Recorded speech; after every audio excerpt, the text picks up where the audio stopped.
Hello everyone, how are you doing today? Hope you have an awesome day so far, a great weekend, even better weekend actually, and with that, welcome back to the stream.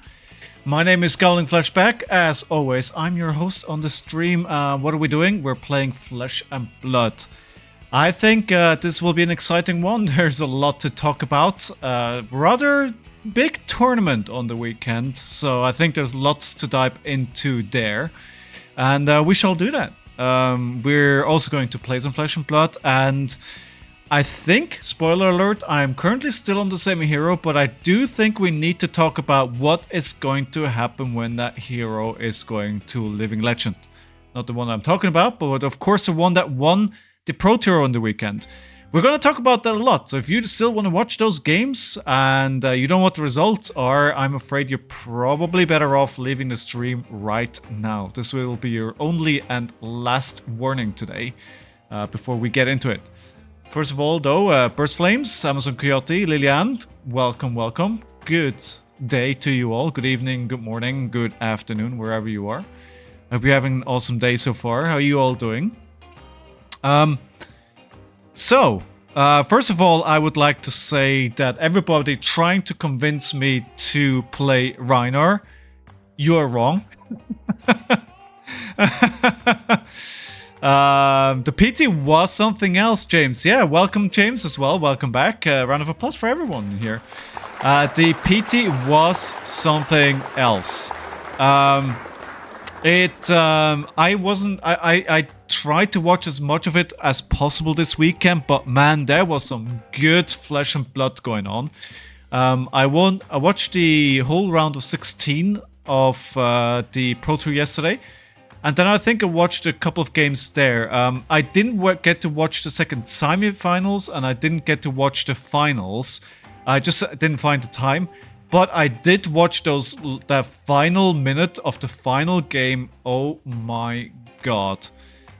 What a way to end the tournament. But I think, honestly, my honest takeaway is you can play the best deck in the world, you can be the best player in the world, but sometimes you just need a little luck, right? Sometimes Lady Luck needs to help you out a little bit. And I think that was evident throughout top 8, actually, I think.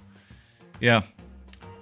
The finals were good. Oh, yeah, they were, Lillian. They were absolutely... There was some very, very, very good Flesh and Blood being played there, right? And when I say you need a little bit of luck, right, you need to put yourself into the position to be able to take advantage of that luck. It's not just going to happen. You need to play exceedingly well, and then...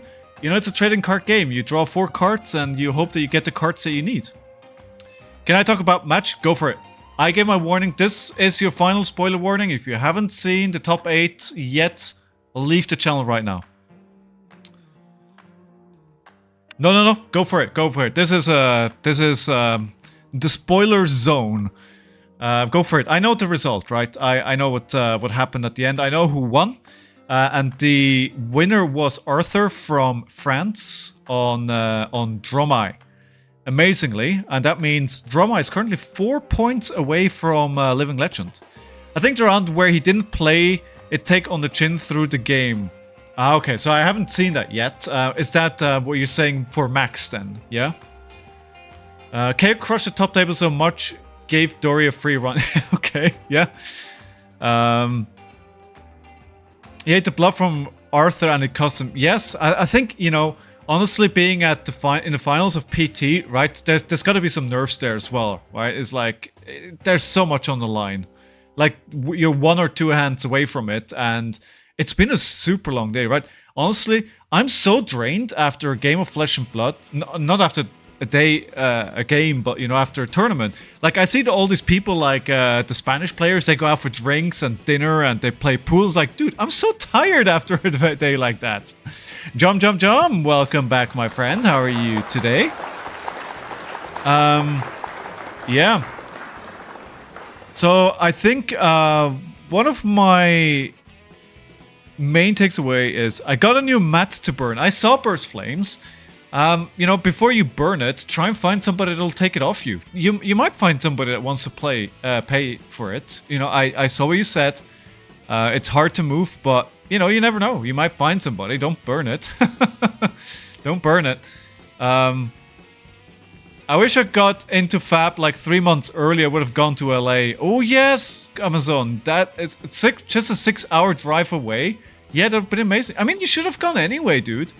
Not to the Pro Tour itself, but there's always smaller tournaments. There's side events being run every single day. You should have gone. Should have gone. You should have. All right, let me just check something here. But wait, Amazon, weren't you at your first event this weekend? Didn't you say you were going to go play Flesh and Blood this weekend at the first smaller, like an armory? Was that you? I'm going to Amsterdam no matter what, if I play ProQuest or not. Same here, Lillian, same here. I'm going. I looked at the trains this morning and I actually found out that trains are just like 90 euros more expensive than the train. Sorry, than the plane. So I think I'm gonna go. I'm gonna go no matter what. I'm gonna take the train as well. Shish, I'm so happy my Katsu deck is complete. These price spikes are crazy. Wait, there are price spikes? Like this morning? Oh, awesome! I'll see you there, Jump. Will be awesome to see you there as well. It's gonna be so much of us. 0-3 like you predicted. But did you have fun?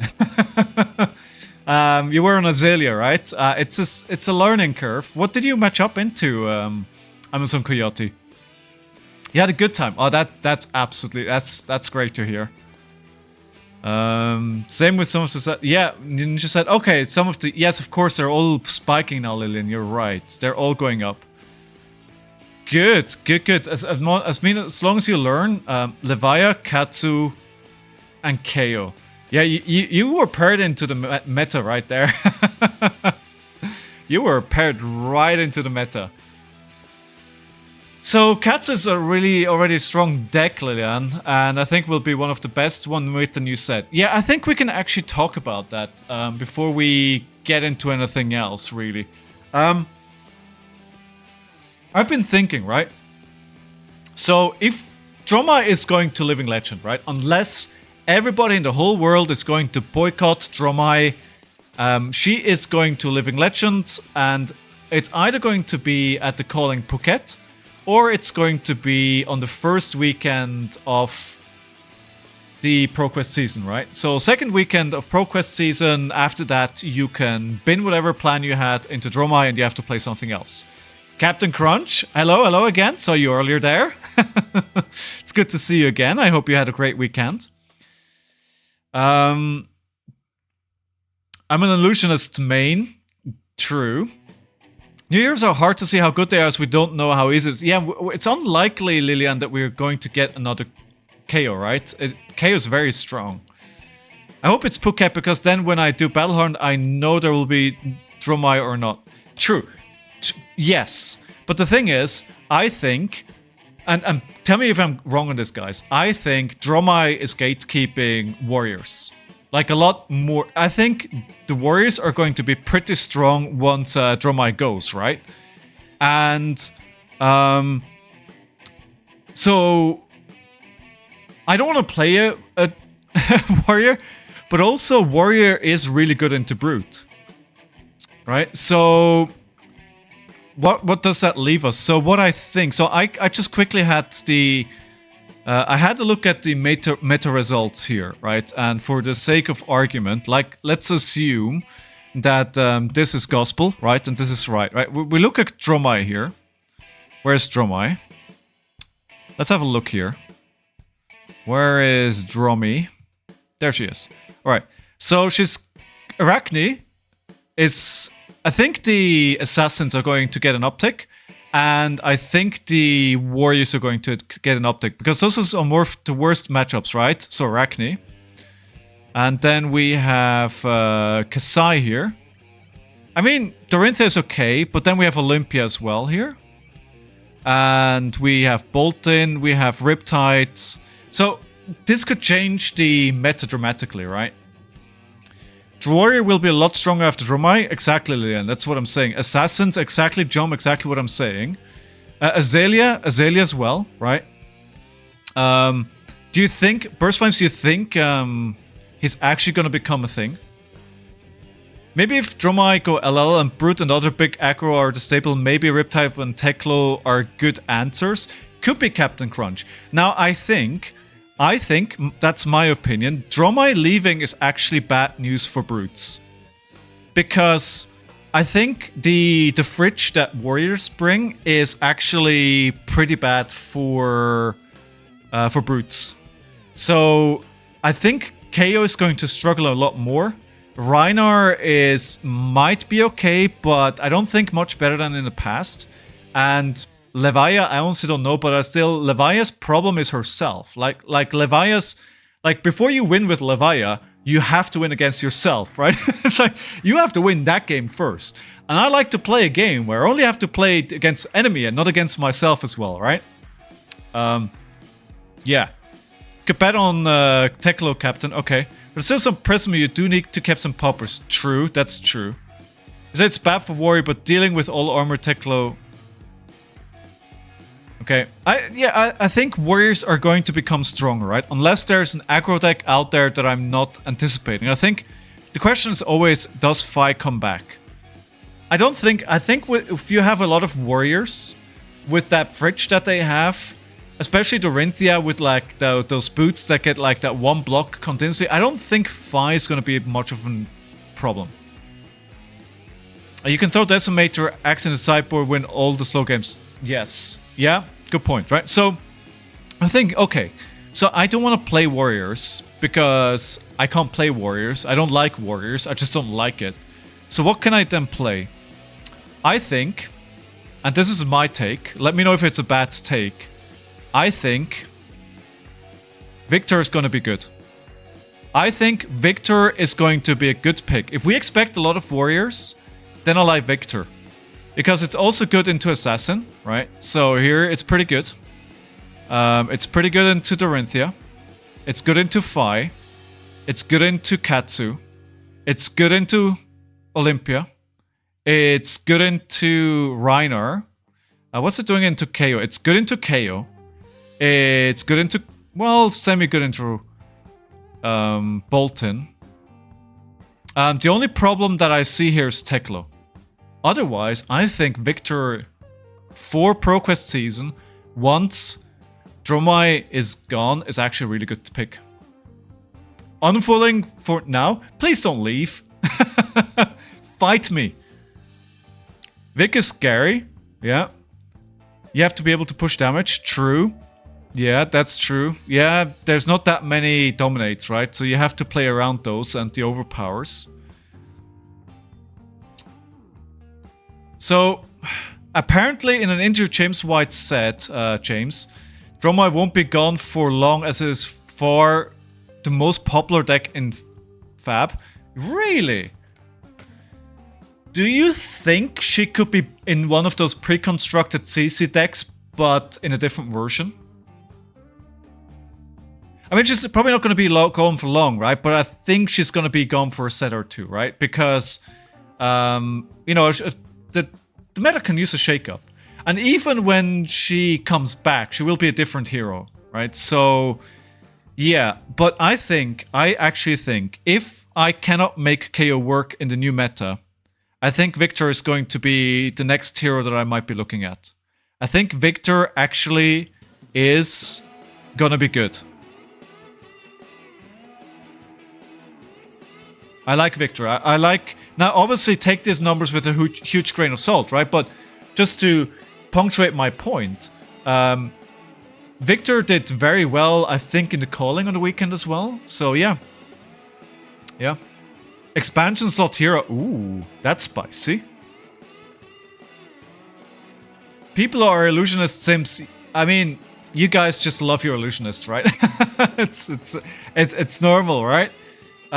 So yeah, it'll be interesting to see, but honestly, I think Dromai has been gatekeeping a lot of the decks that I don't want to face as a brute.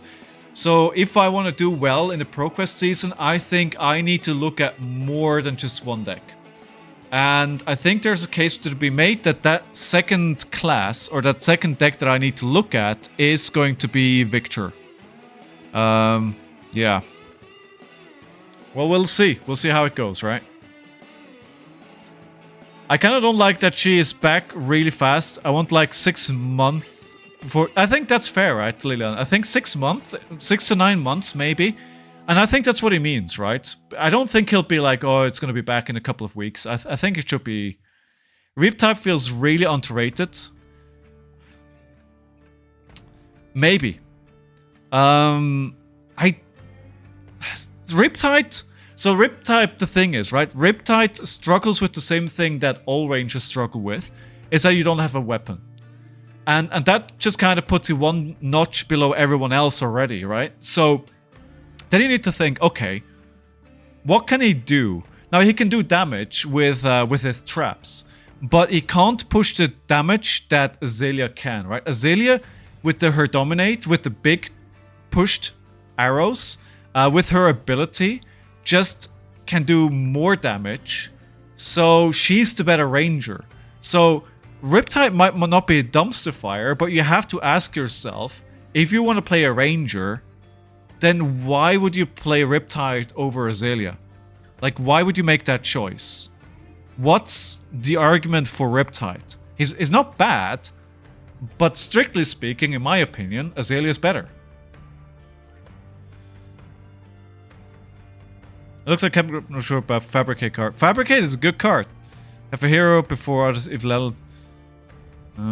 Can't even scroll through Reddit without being redirected. Yeah, Schmutzli. I'm sorry.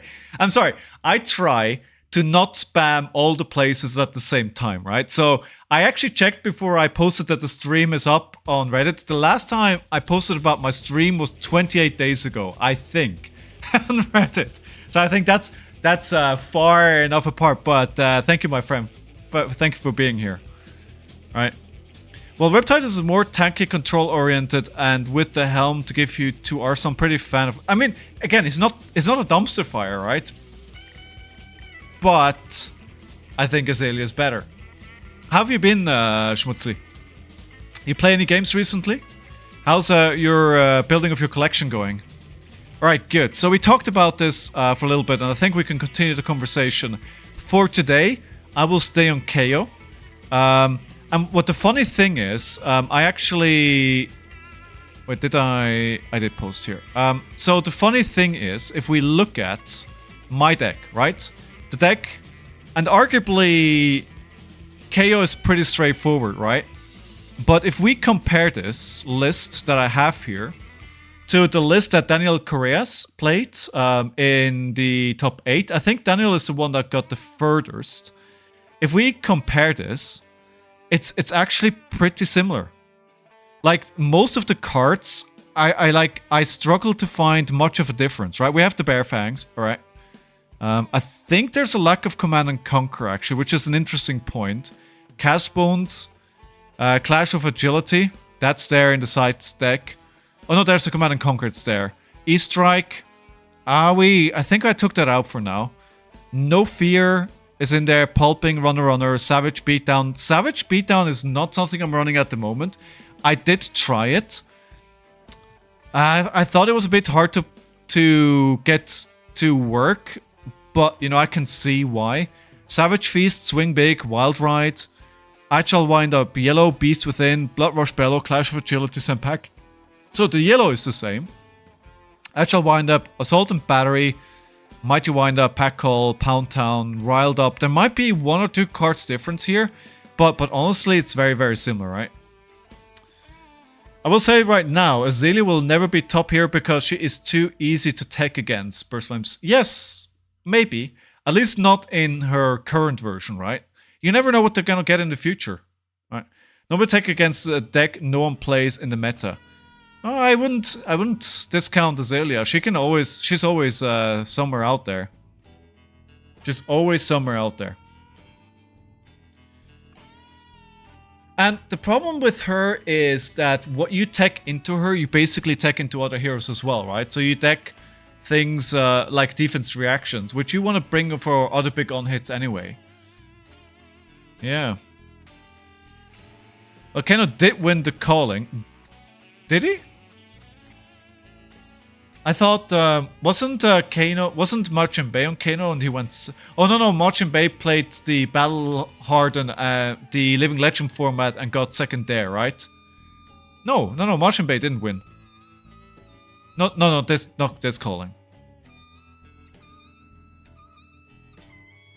I think he got second.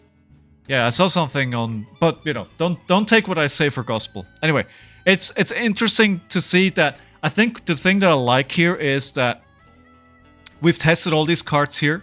This is a player that went top 4 at a Pro Tour, and my deck is not too far off. That kind of gives me confidence that I am not completely off with what the deck is supposed to play. I also saw yellow Wild Rides, which we tested at the very start. I think there were also some yellow Beast Within flying around. No, Beast Within. Bear Fangs. So I think it, you know, we're pretty close there. Can I spoil it? Spoil away. Spoil away. Spoil away.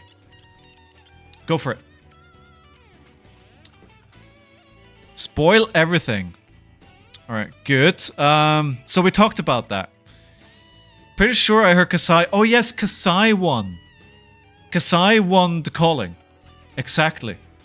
Yeah, was it Axis Kasai? I don't remember.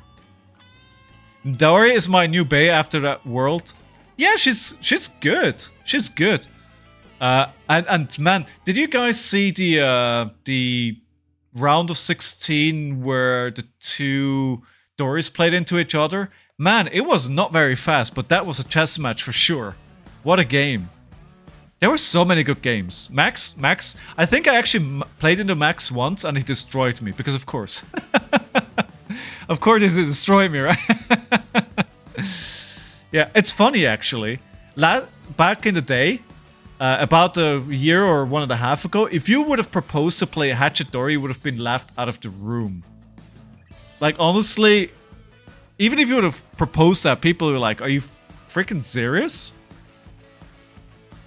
It was also, can I just say, we need, LSS, if you're here, if you're watching, guys, clip this. We need more support for the Brazilian community. There's so much passion there, and there's so much behind that. We need to get them events. We need to get them product. I don't know what you need to do, but give them support, because man, those guys are awesome. Yeah, so LSS, go to Brazil, give them support, give them a calling. Yeah, good. All right, okay, so half an hour in, we've not done anything. So first of all, you might have noticed to my side here, I have added a countdown. That's the countdown to the Pro Tour Amsterdam. We're 122 days out, which actually surprised me how much it still is. 18 hours and... No, wait, what? Yes, 18 hours, 1 minute and 50 seconds. And we're looking forward to that. We're fully focusing on that. I think for the moment, I still want to play KAYO. He will be the focus for my first weekend of ProQuest. But I do think over the next few days, we will be looking at other decks and what makes sense in the meta. And I think I'm pretty high on Victor there. So that's where we'll go. War Mirrors are really hard to play. I bet. Like, they were so blocked. Like, I went away for dinner, I came back, and they were still playing. I think. Yeah. You don't know about Grains or Tunic? For what? For the mirror? I know I couldn't help you, but Lilian sure has an opinion, I would say. Good. All right. Okay. So let's look at some gameplay. We'll do the same thing. So no, actually, before we go into that, timer up there. The leaderboard is updated. I also had another fun thing that I wanted to do that I'll be looking forward to. I think what I will be doing is that you can buy a pack opening on stream with bits. In addition to the packs I'm already opening, why not? Why not? Right? If you guys want to support the stream, and you want to buy a pack and you want to see me open it live on stream and you want to see the hype when everybody's watching and we open up something good, I think something that I'll implement sometime this week as soon as I have time. For now, what we'll do is we'll start the stream with the same thing that we did last week, which is we'll do an analysis of one of my games that I played, but I don't think Reiner... Actually, let's do Reiner. Let's do Reiner. Why not? And we'll look at the game that I played against Mac Attack 305.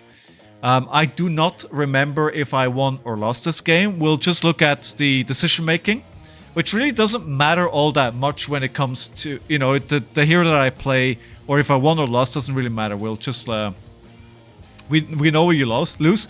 You're just saying that because it's Warrior, right? You're saying that it's Warrior.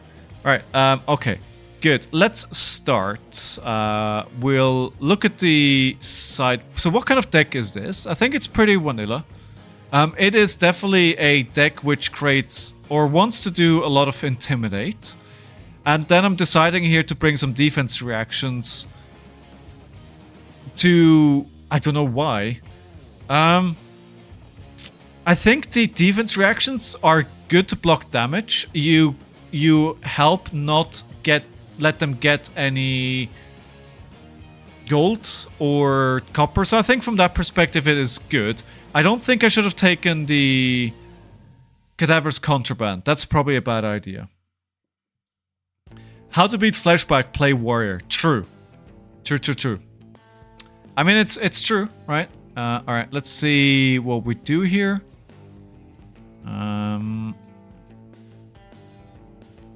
Going to fast forward here.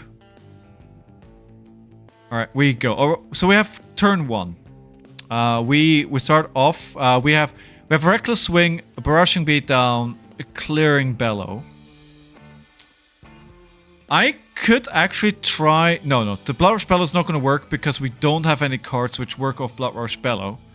So I think this is just a case of sending the Claw with the Reckless Swing, get this as out of Arsenal, and then Blood Rush Bellow into Arsenal, and just continue from there. I don't like the Contraband. Yeah, I agree. I think it's good into games that go really, really long, but I don't think Kasai necessarily is that kind of hero. I rolled the dice, like you guys advised. So yeah, I think that's the right thing to do. 2 claws, right? Go for 6. Depending how much they block here... Actually, wait. So they're blocking here. I could play Clearing Bellow, Barraging Beatdown, into a Blood Rush Bellow. No, not Blood Rush Bellow, but I mean Mandible Claw. No, I don't... I mean, how much damage could we potentially do? If they use their whole equipment, then it's not that good. I think Arsenal the Bellowing is probably the right way to go. Alright, let's see what we do here.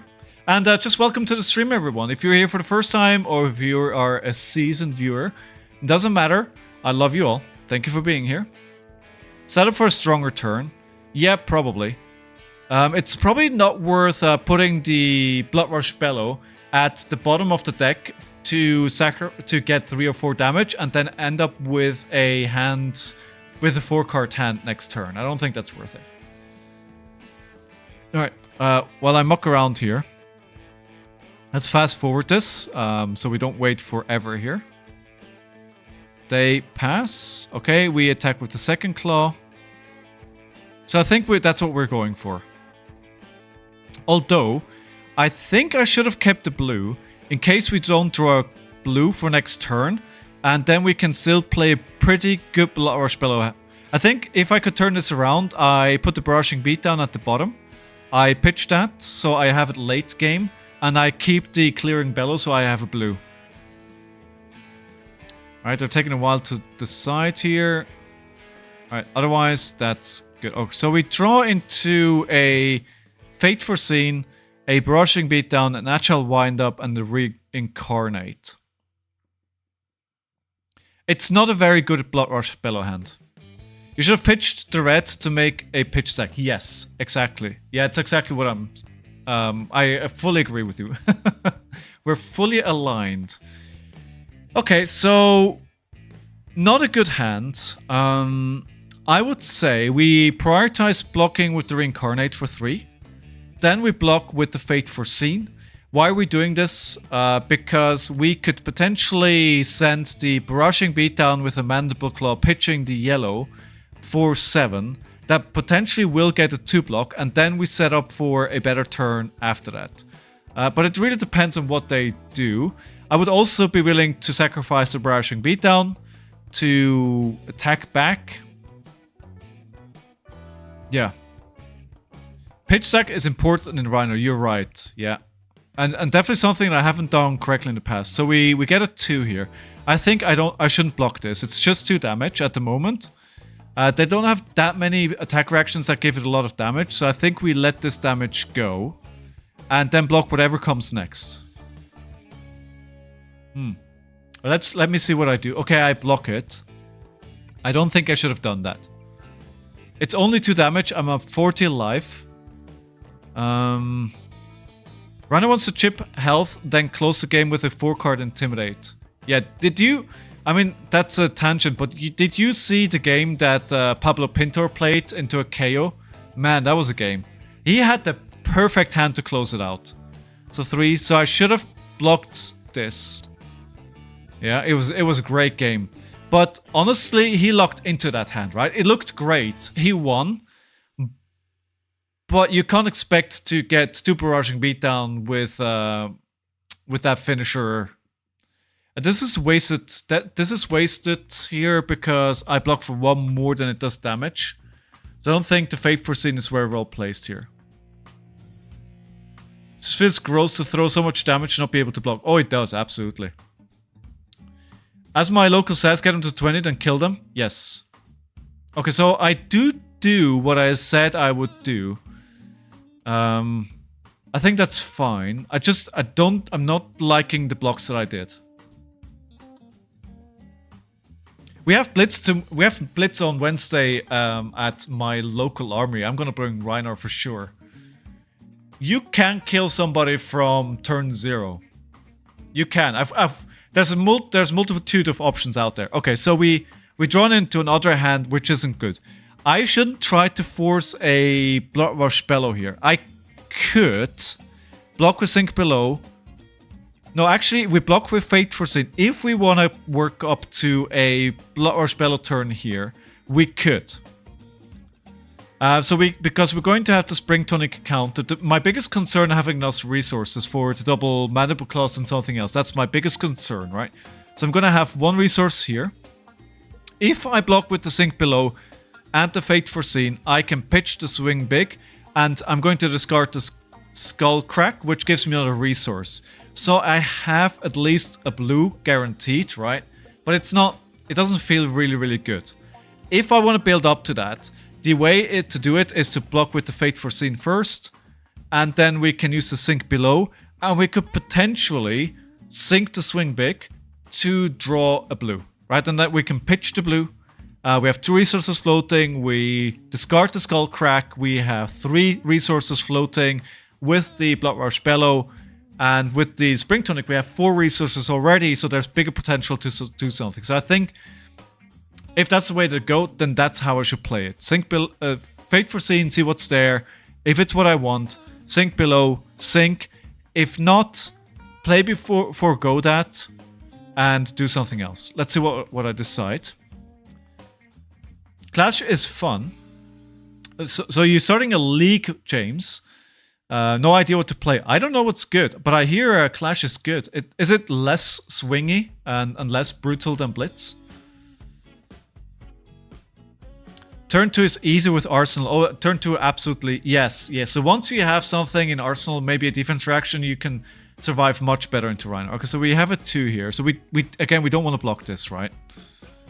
Not gonna lie, I kind of want to buy Kano Precon because I don't want to dig through my cards. I mean, that's a very good reason. Ambient Night, welcome back to the stream. How are you doing today? Just play Decimated Dory. It's really good in Blitz. True. Alright, so we go for 2. Okay, good. We accepted a 2, that's fine. Let's see what else they do here.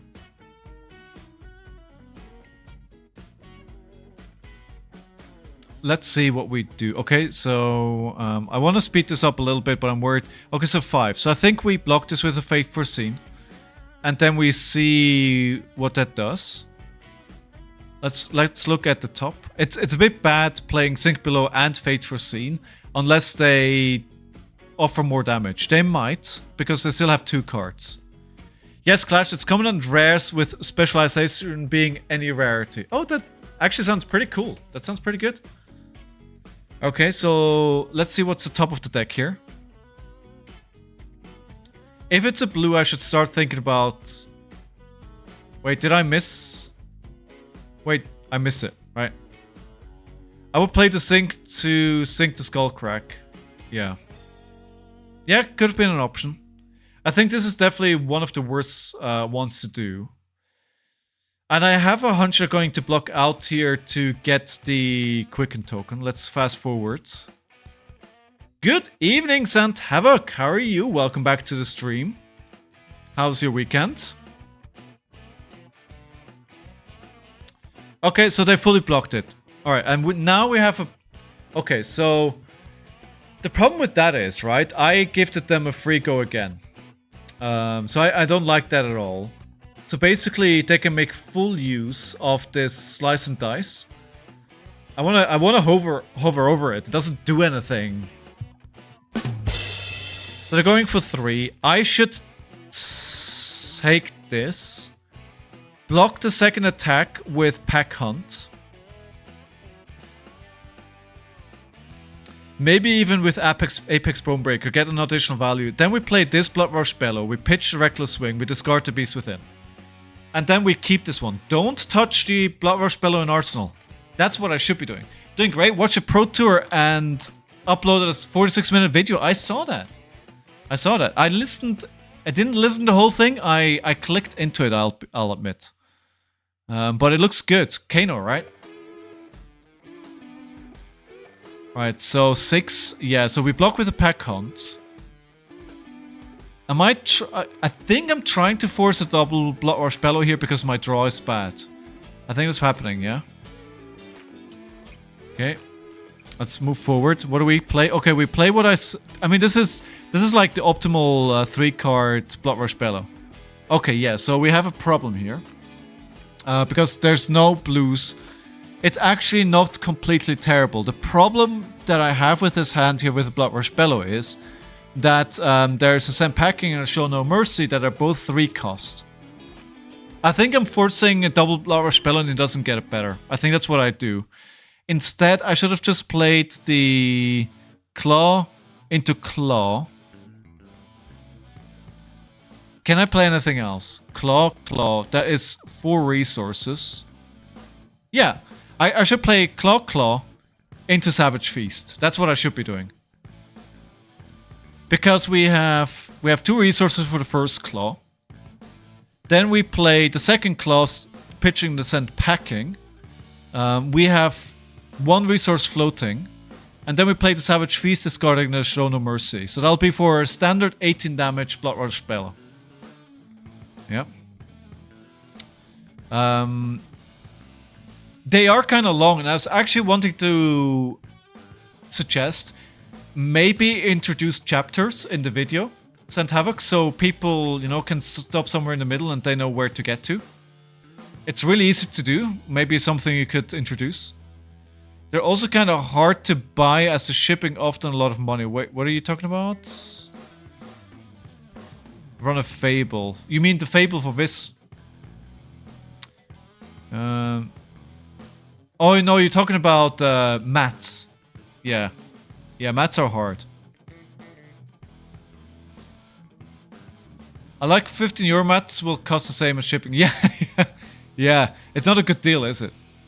I was tempted about the Show No Mercy mat, but honestly, I have enough mats in my life already. It's also somebody you have 1 mat. You don't really need more mats after that. You know, you've got all the mats you need. Viz can run Fable and Clash. Oh, that's nasty. Oh, what do we do here? I think we played the double Barrage Bellow, and I think that's a mistake. I think I forgot that the Savage Feast is a... Alright, let me fast forward here. If I played the double... I think I played a double Barrage Bellow, and that is definitely the wrong play here. Still thinking.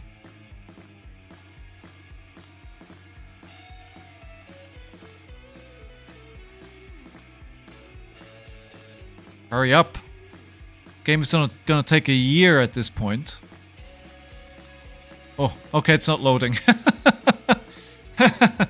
Yeah, guy, our locals carries a soup bag full of mats, like 40 of them to give away new locals. That's the way to do it.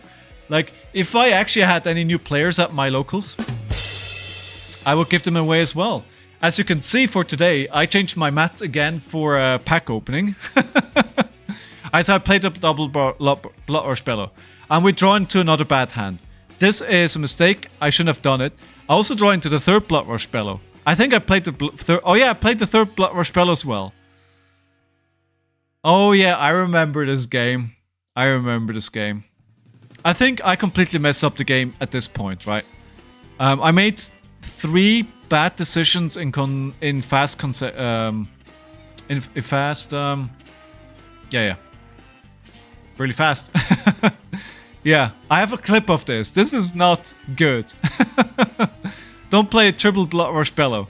And the problem is, again, I draw into all reds, right?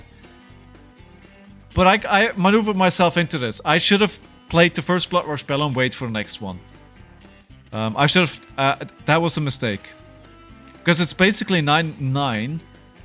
It's... I think I played the 9 and then the swing big. It's okay. But I'm giving up all of my Bloodrush Bellows. That's basically my whole... Those are my 3 power turns just gone.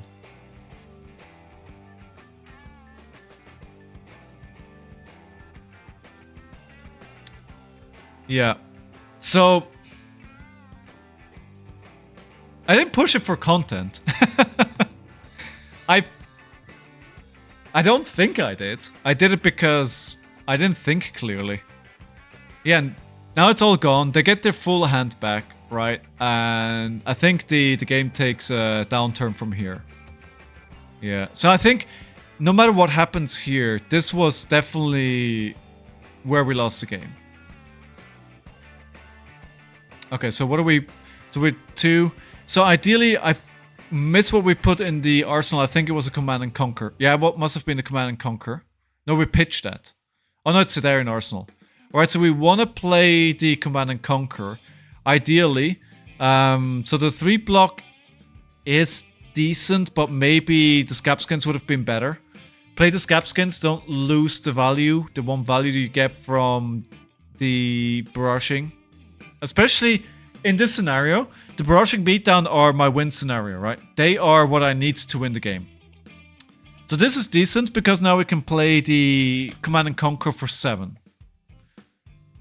That was an okay decision, right? Yeah, that's fine. But the blocks before that were wrong. No, I totally do it for content. Well, maybe. maybe that's happened. What happened? I'll be honest, my memory sometimes forsakes me. I mean, doing some fun stuff sometimes is fun, right? Sometimes you just have to roll and see what happens. Sometimes you just have to try it. And if it doesn't work out, it doesn't work out. Honestly, if I... Sorry, give me 1 second. If I was trying... You know, if I wanted to be super try-hard when it comes to winning every single game, I don't think streaming would be the way to go. I'll be honest. Alright, so what do we have here? So, let's have a look at this hand. We're 25 to 25. Barraging, high roll, smashback. It's a bad hand. So we put the swing big into Arsenal. Swing as Bigus. I haven't seen Swing as Bigus in a while. I wonder what he's up to. Maybe smashback Ailholm for... I think actually this might be a block out turn. Depending what they do. and then come back next turn stronger. Let's see what I decide. I think just playing the Smashback Alehorn is pretty okay here. Especially with the red Slice and Dice. That's gonna be a lot of damage here. And they also activated their hero ability to generate gold. So I think I actually get a lot of value out of blocking here. What a great name, Swing is Biggest, right? Right, I agree. Okay, so I don't know why YouTube has so much trouble with loading, but it's not a lot of to look at, right? So I'm almost thinking we jump into a game because I think we found some mistake already, like a lot of mistake. I did get all my EAs. Oh, that's the all right. We can continue this later, but for now, I want to jump into a game. I want to play a game. I'll be honest. I think we saw plenty of mistakes at the start of that game already. The EAs, these are the blood rot. No, not blood rots. The wine, right? That is pretty nice. The what is it? The Goblet of Blood Run Wine. You know, the good thing about being a brute player is this is not the card that most players are after. What most players are after... No, this is what they're after. What they're not after is Smashback Alehorn, which is the card that I want. Okay, so do we make any changes to this deck? I think we have one Easter egg here. And the other Easter eggs came out, right? Yeah, so I think what I want to try, while we're working away on this deck, let's take the Easter egg out, and instead, I want to introduce a... Oh, what's it called? The Brute Reds... Big one, the big one. Actually, we could try Massacre. But I'm not a big fan of Massacre, to be honest. I want to try a Savage Beatdown. Right.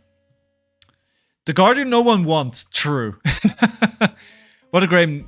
Oh, I already read that. Sorry. Wine Smashback. Yeah. Yeah. Alright, good. We are ready to go into a game. Request undo CC. We keep it a request undo CC so people don't see what we're playing. And we stay on this for today. You have two of the brute ones. Nice. Ooh. We play a mirror. So... Do I want this in the mirror?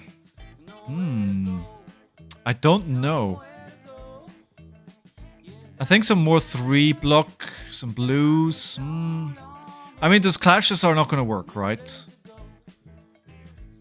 Clashes are not gonna work. I think we leave it. Let's try this. Let's try and go pretty aggressive here. This is an aggressive. Yeah, let's try this. Let's try this. All right, my friends, we're going into the first game of the night. As always, predict if I'm going to win the game or not. If you get the prediction right, you get to go on the leaderboard. And then everybody on the leaderboard, even with just one right prediction, will be entered into a draw for a Majestic card. Okay, so this is interesting. Do I want to play Wild Ride already?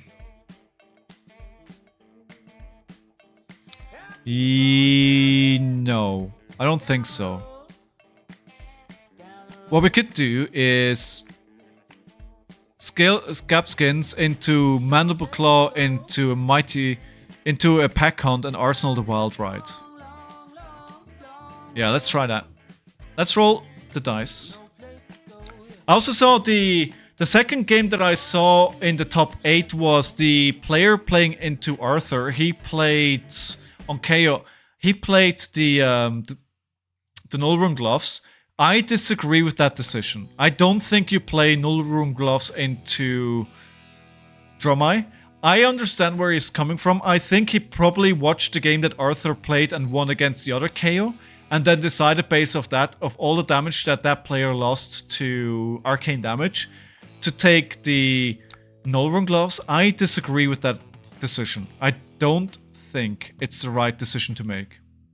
No, I don't think you run one AB. I think you go without AB.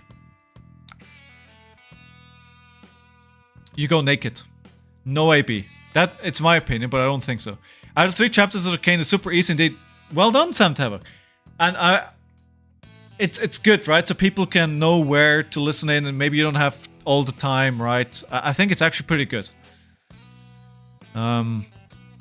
If anybody watched my videos, they would have chapters as well.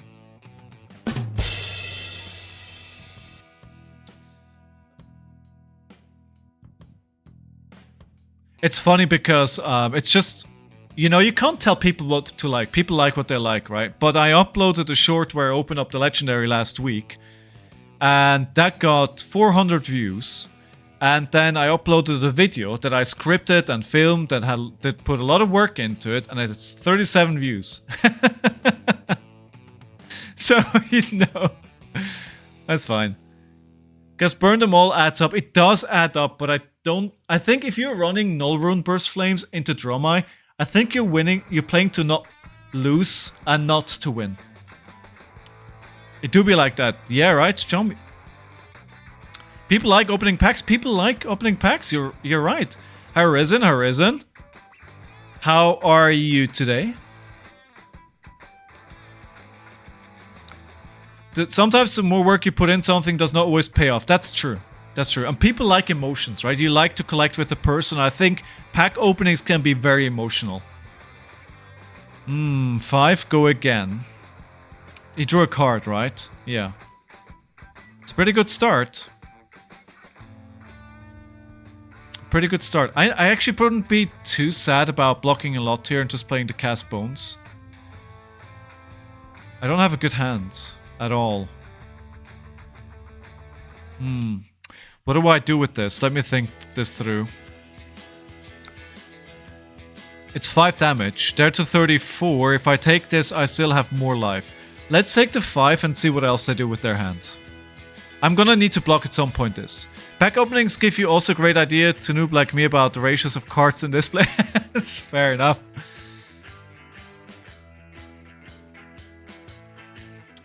Yes, but I don't think...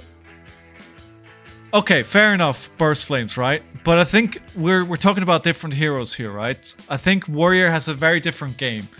I think if I'm looking at the KO game that was into Arthur, the first game that Arthur played in top 8, that KO did not lose to arcane damage. That KO lost because this card was a Blood Rush Bellow. That's why that player lost. And I don't remember. Oh, it was Peter Ward, right? That's why Peter lost, because he whiffed on the one hand that he needed to play to keep up pressure. Ooh, this is spicy actually. If they're stopping here, I might want to play a Wild Ride. You know what? If this is just this, I'll play. My packs this weekend were cracked. Where is it? What did you get? Tell us about it.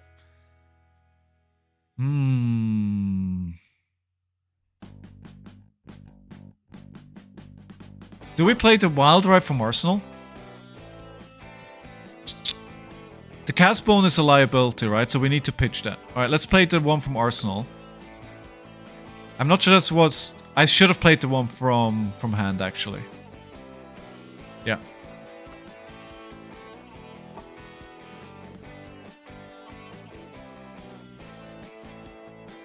Six. Sorry for the barking if you can hear it. Open a WTR box and a heavy box. Got a scab skin, rainbow foil gauntlets of iron will, a cold foil balance of... What? Are you serious? You got 2 legendaries in the same box? Dude, that is a sick box. You weren't lying. That was a very good box. So we're keeping the Wild Ride again, so we can go again in our next turn. So we're keeping that. Dude. You got 3 legendaries in 2 boxes. Well, you're out of luck for the rest of the month, right? That's your luck right there.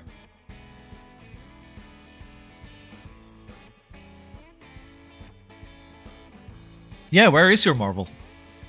How dare they not give you a Marvel as well? I have 3 more packs to gamble on a Marvel. I hope I get it. Also, funny thing, I ordered a box of Everfest last week because I thought I was running out of cards to open up on stream.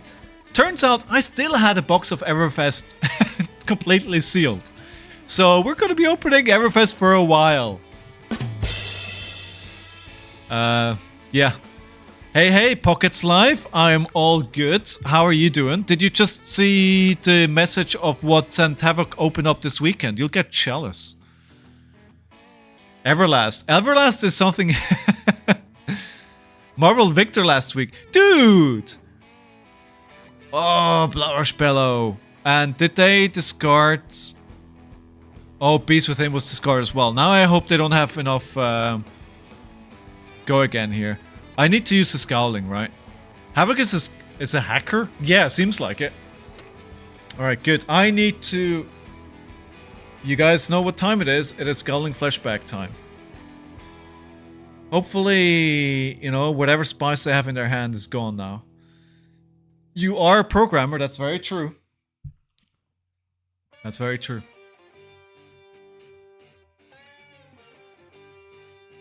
To be fair, I think the Scowling Flashback doesn't do that much when they actually draw with the Beast Within. And we can block... What do we want to block with? I think I could just not block and then play a Wild Ride. We could have a pretty massive turn as well. They're on 27, we're on 29, so this is for 10. Okay, let's not get greedy here.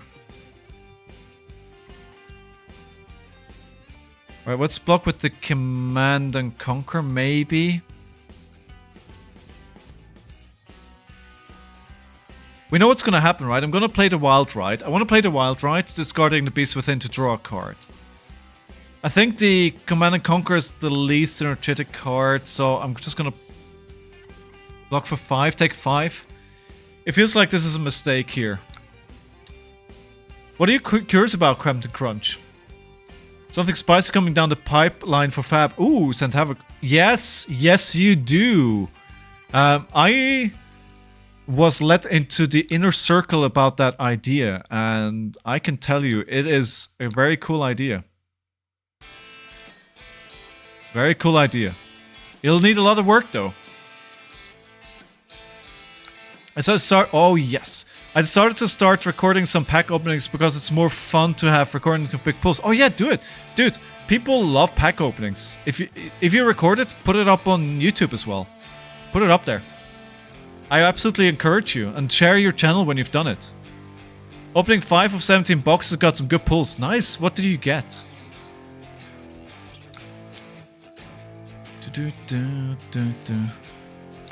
I'm sure St. Havoc will let you guys know in my Discord when he's done. So, go join my Discord. You gotta know, John, Pockets is a collector. Alright, so we can actually try and push this even further here. Let's play the Pulping. Using the Swing Big, please. Beast Within. No. Too bad. Okay, 6 Dominate. It's a pretty good turn though, so far. So we're coming for 12 here. We're going to do a Mandible Claw for another 3.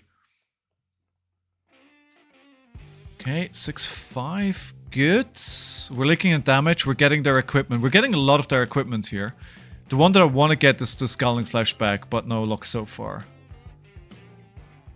So Scowling, by the way, regarding February, they don't seemingly to have an open API. I could not even find one on their Patreon, but FabTB has an open get endpoint to get deck lists for my MVP competitions. Alright, really they don't? Yeah, I mean, functionally they do very similar things, and I think for your idea it works, right? You don't need to do it on one or the other platform. Yeah, I think it should work. Alright, so this is just gonna be for 10.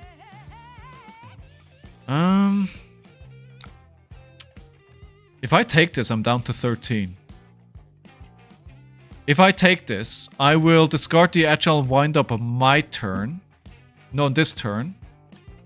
Then play the Claw into a Bear Fangs. For 10 as well. I'm not sure if that's a good trade. I think we do that though.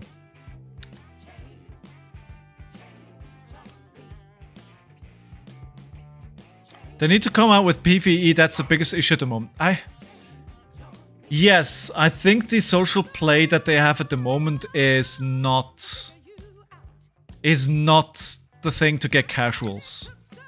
It's Flesh and Blood is very sweaty at the moment, for lack of better words. Oh, by the way, speaking of sweaty, Liliane, what's your armory tonight? Right, we'll start with a Bare Fangs.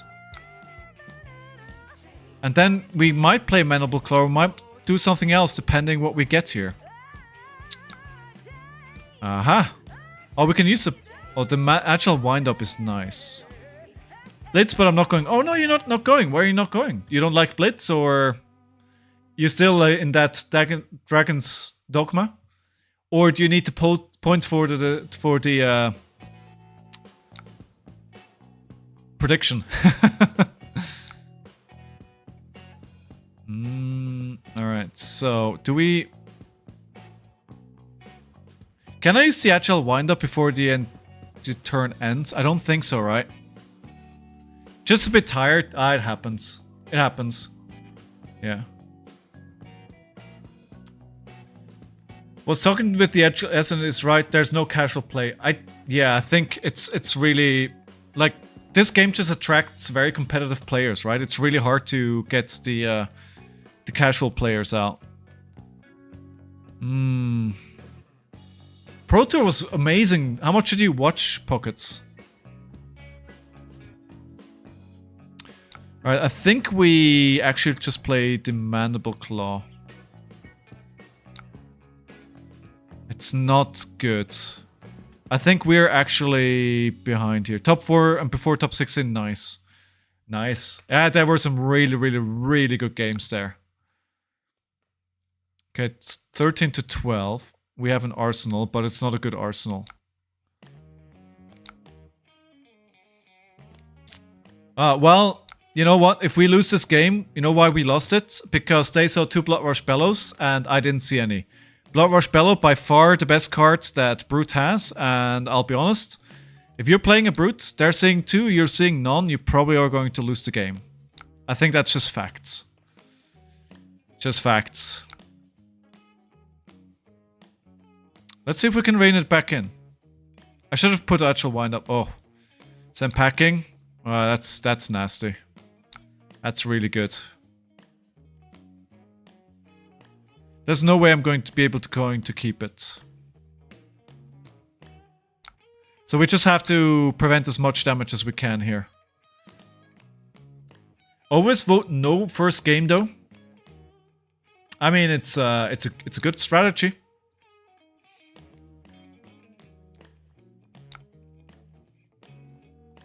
Okay, end of turn. I mean, we're alive, right? We're alive. We're sending a swing big their way.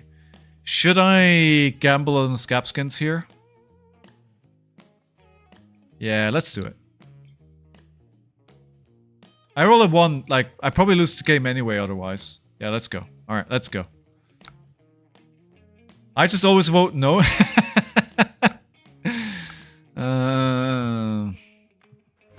Yikes forever. I can't say I blame you. Can't say I blame you at all. Alright, so swing big, they gotta block here something. You always vote yes. It kinda evens out then, right? It kinda evens out. Yeah.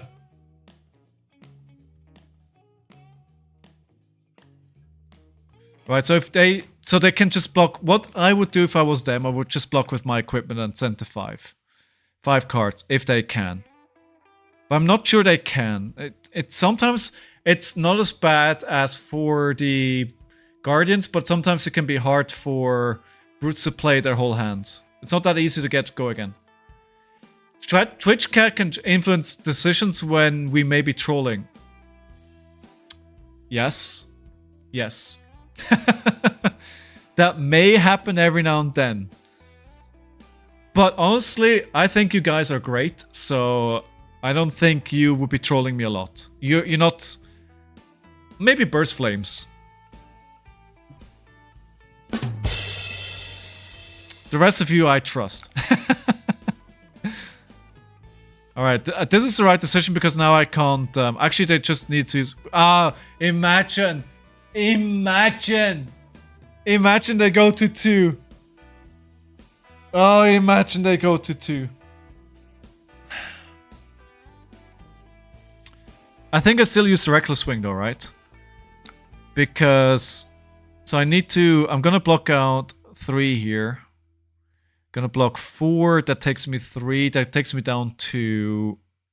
Takes me down to 4. 5. Takes me down to 5. I want to keep the blue so I can swing the Mandible Claw back. I'm going to use the... Or the blue or the yellow? I think I'm gonna have to block this out though. If I draw into another Reckless Swing at the end of the game, I could potentially win with 2 Reckless Swings.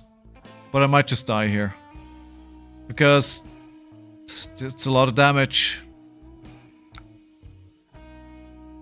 Yeah, so I'm not gonna have an attack on my turn. But I'm getting them down to 1. Reckless Swing's like, it might take the tempo back. No,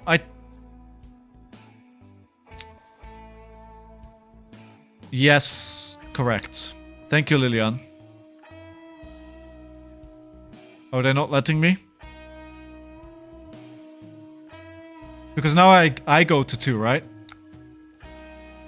Oh, I already went past it. Alright, never mind. Never mind. I don't want to go like the whole thing back. You're right. I should have used the Faendal Spring Tunic size say above 2. Sorry. I'm sorry. But Tunic, typically how many times do you manage to use it? Depends on the game. Usually maybe 2-3 times. How about everyone? How often do you usually get to use Tunic?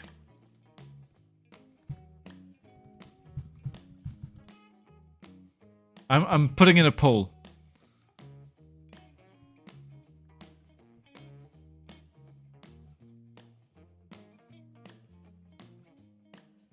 There.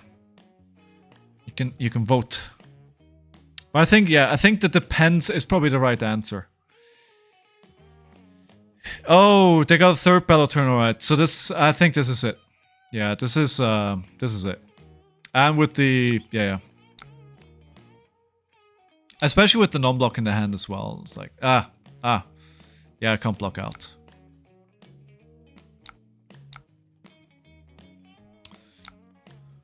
The BRB versus none. Now we'll decide the game.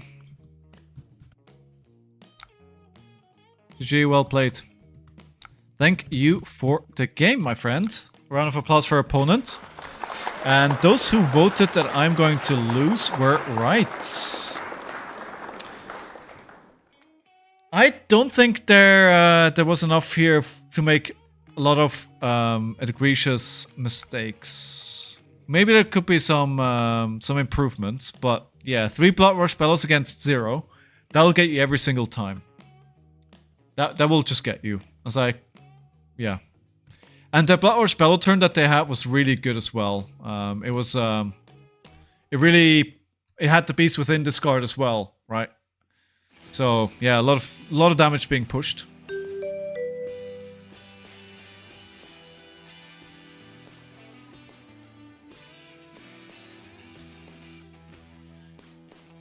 I say 2, but I've had games where I have to sit on 3 charges 4 turns. Yeah, I think the worst thing is when you. Oh, hello, Captain Crunch. Hello, Captain Crunch. Fancy seeing you here, my friends. So how do we play this then? I think I might need some more blues. I want to bring some clashes.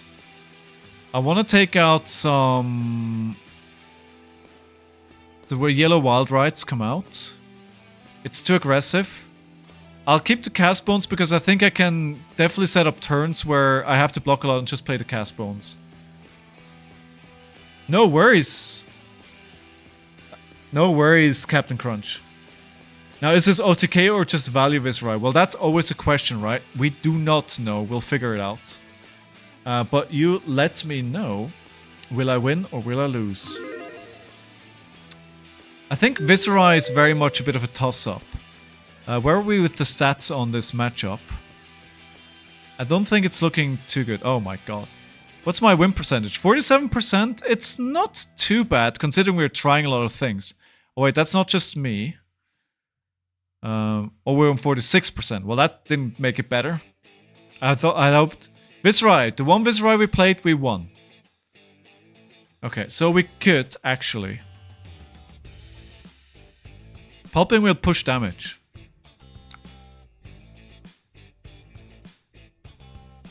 I think that went pretty well. That went pretty well. Alright, let's get into it. Round 1. Fight. 100% of the votes are that I am going to win this game. Let's see if I can make you proud. But apparently they didn't want to play this deck. They wanted to play something else. So, by the way, where are you? Pockets Life. What is your favorite set to open up? Oh, we're getting the grasp. That's good. You think it's value? It's a good question. I don't think OTK runs Crown. We could just play the same packing here. It's not going to do anything though. So I think that it's kind of wasted. We could play the Smash Instinct and see if we can get some more damage with the Intimidate actually, yeah. Yeah, I don't think this is an OTK game plan. We'll see. Royal Vis. So is that like a not value, not OTK, but royal? Is that like a third version? I don't know.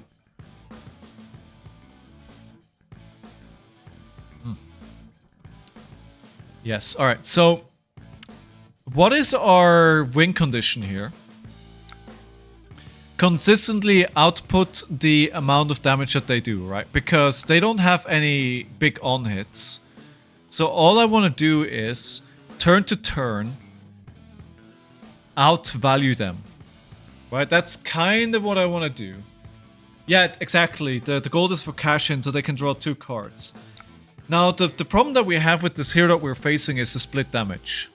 And they can ramp up to 10, 12, 14 damage very quickly.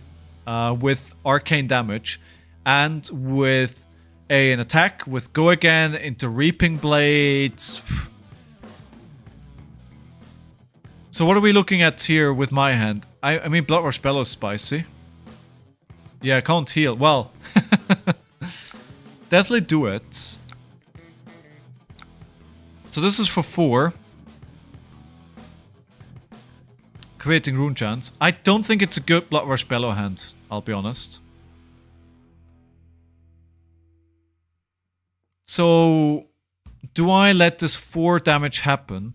I discard the Mighty Wind Up on my turn, and then I play Claw into Send Packing, and we arsenal the Blood Rush Bellow. I think that's what we do. This is 4 damage, 7 damage total that they've generated. I took 1 through the Sonata. Okay. Alright, let's take the damage. We need to be careful. I often tend to take too much damage at the start of the game, and then it really puts me in a bad position at the end of the game. It's definitely something I want to pay attention to, especially this game now. We will play this for the ability. The ability, because I discarded 5, turns off on Mandible Claw. Because if you discard a 6 or more against Go Again, and the KO gives its card +1 anywhere else but the combat chain being here, right? So that fulfilled the condition for Mandible Claw. No, it's fine. It's fine. Sorry. Sorry. It's fine. Sorry. It doesn't matter. So we'll play the 4 and then we'll play the Send Packing from Arsenal with these 2 pitch and then Wop pitch. Send Packing is not going to do much because I don't have anything in Arsenal. Send Packing is really, really good if you have something in Arsenal. But it frees up the Arsenal for me to put the Blood Rush Bellow there. And then I have the Spring Tonic counter as well, which will give me 1 additional resource. And hopefully that should be enough to give me a good Blood Rush Bellow turn. Oh, block. Okay, sync. That's good. They're already down to 3 cards. And the 3-card hand is significantly less dangerous than a 5. Ooh, this is not good. It's semi-good for Blood Rush Bellow turn because with Wild Ride I can get Go Again. Which is a bit what he struggles with. So usually a Blood Rush Bellow turn with Levia and with Reiner is like Claw, attack, at least. 18 damage. And Levia can go even taller. But with with KAYO you're missing that, right? Because you only have the Claw which has Go Again. And then you do Claw into an attack which does not that much damage. And I struggle with this situation here because it's all red cards. And that is not going to go well for my attack with Blood Rush Bellow. So I think what I'm going to do is I'm going to block this 4.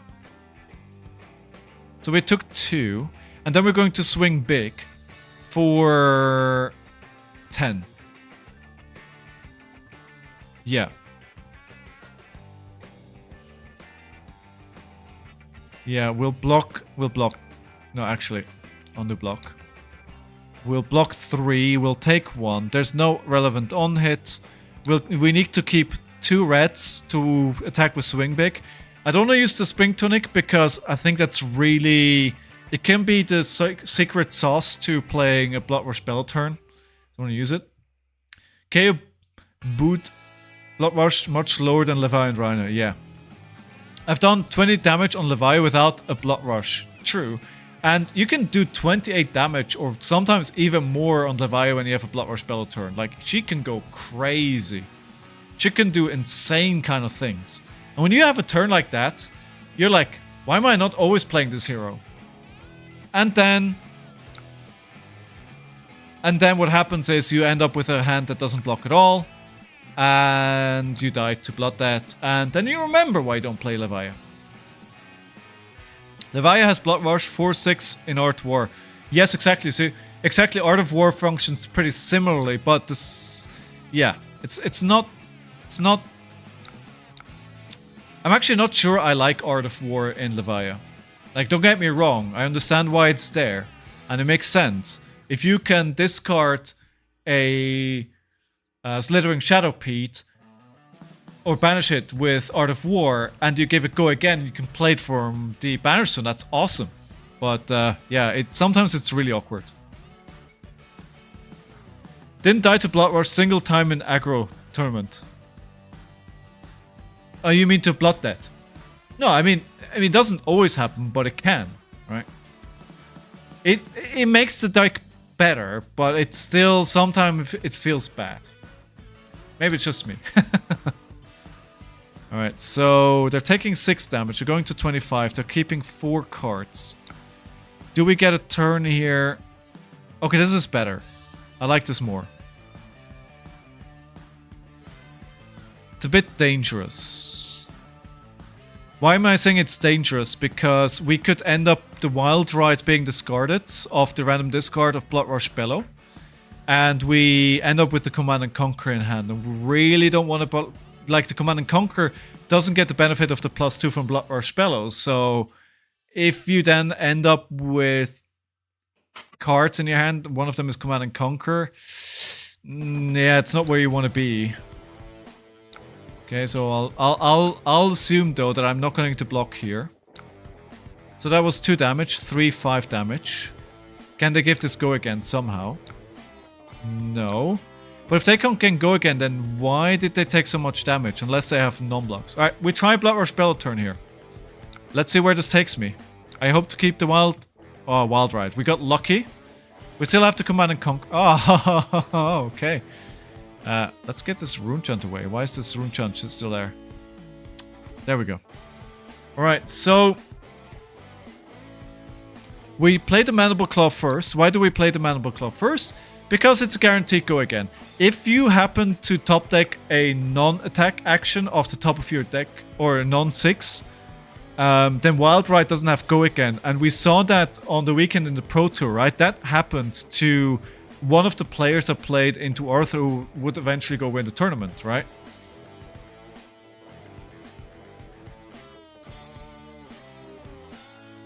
I mean, usually, Burst Flame, you're right? Usually, nowadays, you shouldn't die to Blood Rush Bellow. It shouldn't...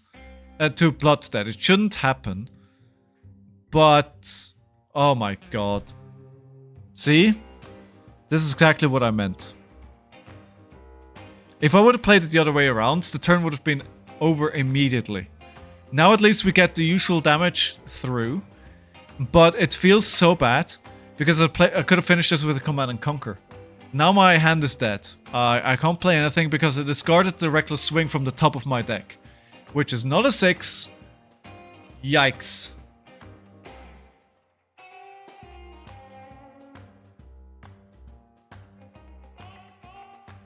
So I was just checking there if I got any text messages from work that I need to be aware of, but I think we're all good. Oh man, I don't have a lot of misses, but it always stings when it happens. Imagine if I would have gotten a go again here, I could potentially, yeah, play Command and Conquer for another 6 and get rid of their arsenal. This hurts. And that's the problem that a lot of brutes have, right? Does Viserai run Command and Conquer? I don't think so. So putting the Beast Within into Arsenal is not going to do much. Let's put the Command and Conquer there. Alright, so this is decent. So what we can do here is actually not block. I suggest we don't block. What I suggest is on this turn, before the turn ends, I play Agile Wind-Up to get an agility next turn. And then we play, because this is discarded, it gets... no, I don't get a Might. That's only if I do it on my turn. But we will have this Might here, so we play the Command and Conquer for 7, which is a very annoying breakpoint. We threaten the Arsenal. That will have go again from the agility token and we swing big. And that needs... we can block with 1 card, right? No, we can't. Yeah, we can. We block with 1 card. CNC for 7 is really, really good. CNC for 7 is... it's really good, yeah. This is almost not worth blocking. But it's 2 less damage that we're taking. So let's block it. And I don't need it unless my math is off, because I can use the Spring Tunic, right? What if they don't Arsenal? Then it's bad. But they have 2 cards left in their hands. So I feel like Captain Crunch, he's a pretty new player. I think he's pretty new to this deck, so don't judge him too harshly, right? Alright, we're gonna play the Agile Wind-Up. Did you get a lot of info from watching PT? I think the information that I got is that KO is the right deck to play right now. At least as long as Roma is around. A lot of good players are playing her. And by the way, Chest 7 Foot, welcome back to the stream. I hope you're having an awesome day. That's and that 4... I mean, you can't argue with 4 KOs being in top 8, right? You just can't... it's like... the best Rhino was, what, place 19? You totally judge him. Don't be like that, Burst Flame, so you're gonna have to go to the naughty corner. KO will still be good after. Yes, but less. I think he's going to lose some efficiency. Oh, we're getting a lot here out of this, which is good. And I'm pretty sure we can push some damage with Swing Big. Well, we could just... we could...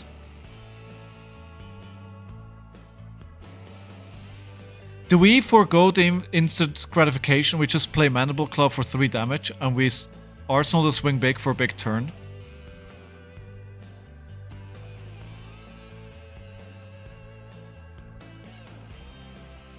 Swing Big. Push. Alright. 2 people saying push.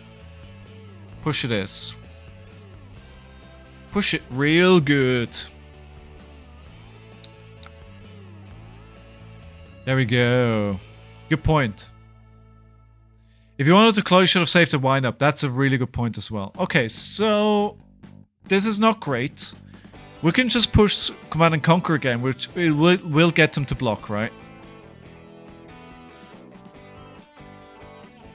I could roll Scabskins here. But that feels silly. I think just pushing a Command and Conquer is actually pretty good. We arsenal the Bearfangs for a potential good turn next turn. Yeah, you're right. It was too late. I should have made that decision earlier if I wanted to do that. Alright, good. Good. Let's see. We have a 6 facing into their face. We're in a pretty good position so far. And we arsenal the Bearfangs. Not a great hand, but neither do they. I think they... I'm not sure what this deck is trying to do. So we play the Bearfangs, right? So we can potentially... No, the Pulping, of course. So we can potentially get Go again. That means I need to pitch the Cast Bones, though. Because otherwise it could be potentially be discarded and it loses the Dominate. And they can just block it. And if they block with 2 cards from hand, then it loses its Go again.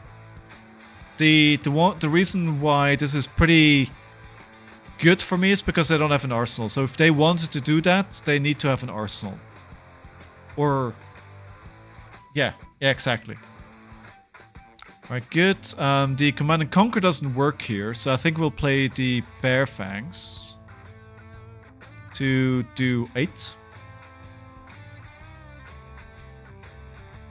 No. Wait, hold on. No. What I should have played... No, I couldn't. Because it was a red, right? Now I'm looking at the yellow, I was like, oh, I should have done Claw first. But of course we didn't have that option.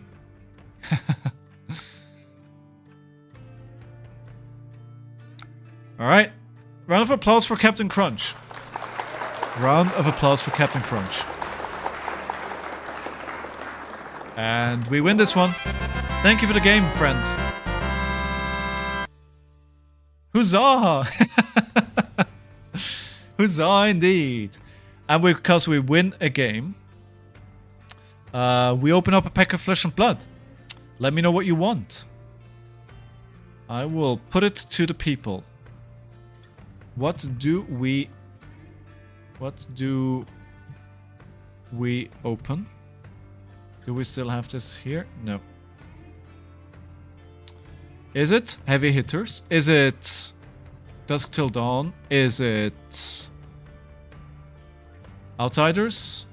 Is it Crucible of War? Or is it Everfest? James, sorry, I still don't have any more Monarch. Alright, good. Let me know. I didn't know any cards on this deck. I chose the wrong one and kept having weird hands.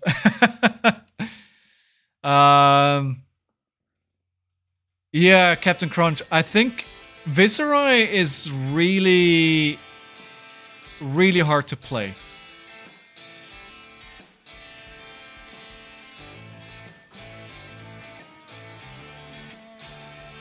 Wait, it's showing me that I have one more subscriber, but I didn't see any alerts for new subscribers. No? Alright. And yeah, if you guys enjoyed the stream, if you're new to the stream, or for some reason you haven't found the time yet to follow the stream, then please hit that follow button. Everfest is great, but it looks like we're going for Outsiders. So far, 2 votes for Outsiders. Let me scooch over here. This is probably one of my favorite playmats.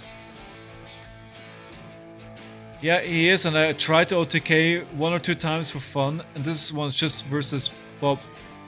But he gave me this one in favorite. I don't. Okay, yeah, it's a really hard play, but it's really satisfying if you get to play it. Right. Oh, Outsiders Everfest. Everfest. We're doing Everfest. We're doing Everfest. Let's see what we can get here. Phantasmal Haze, Bearfangs, Bad Beats, Blade Runner, Cry, Fatigue Shot, Payload. We have a Shrill of Skullform in blue. A Potion of Iron Heights. Oh, we have a Ranger Majestic. What could it be? Tri-Shot. Well, I don't think anybody plays Tri-Shot, do they? It's majestic. It goes into the pool.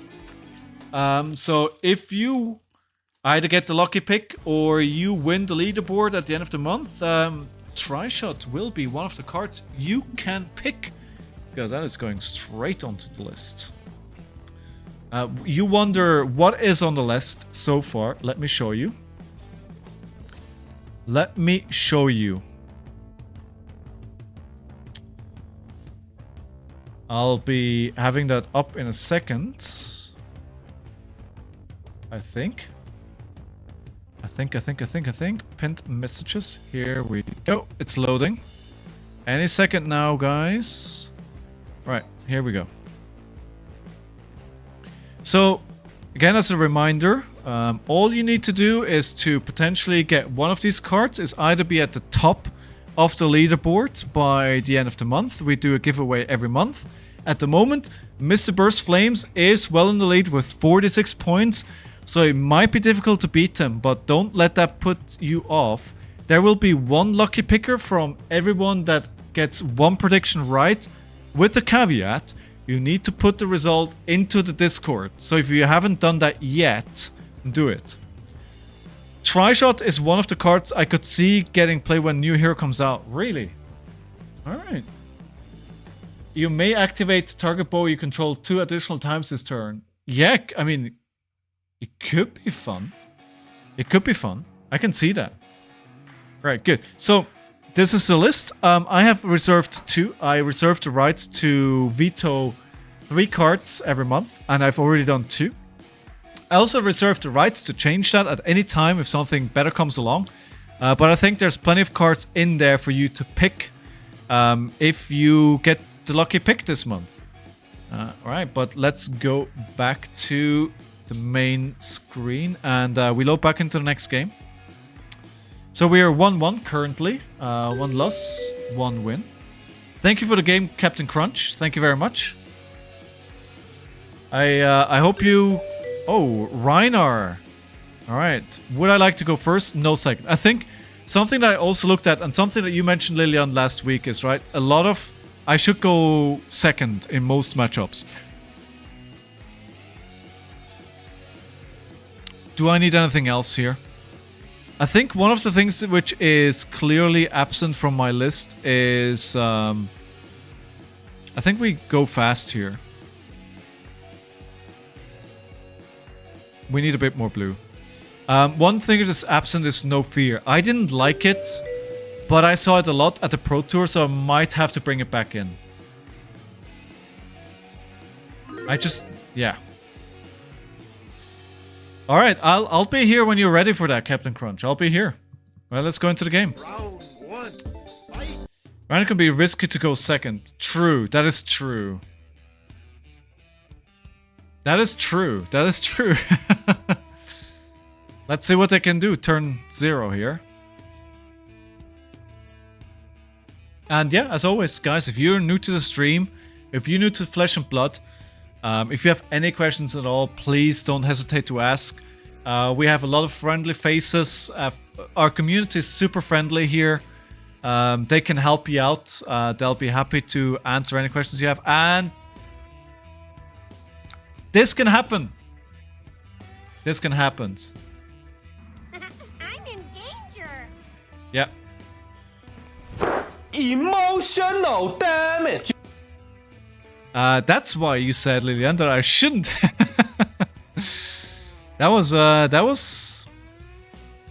a turn. I took 8 damage. I still don't think it's worth using the equipment already. And this is not much better here. So we'll pack hunt. I think we'll pack hunt for 6. We'll keep the Blood Rush Bellow in Arsenal. The Wild Ride is in hand. This is not an emotional damage, it's just physical damage. It can be both, no? Oh my god. All the non-blocks. Oh!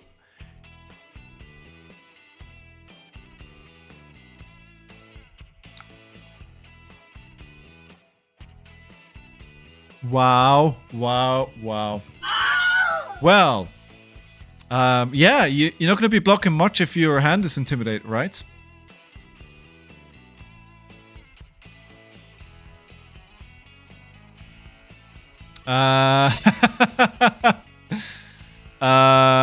So about this game. I'm in danger.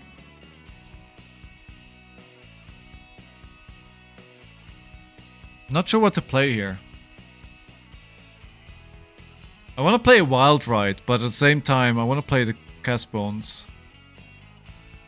I need to empty out my hand here because if I have two non-blocks again and they attack again, I mean, honestly, having two Alpha Rampage in a row with a Barraging Beatdown, that's a good start.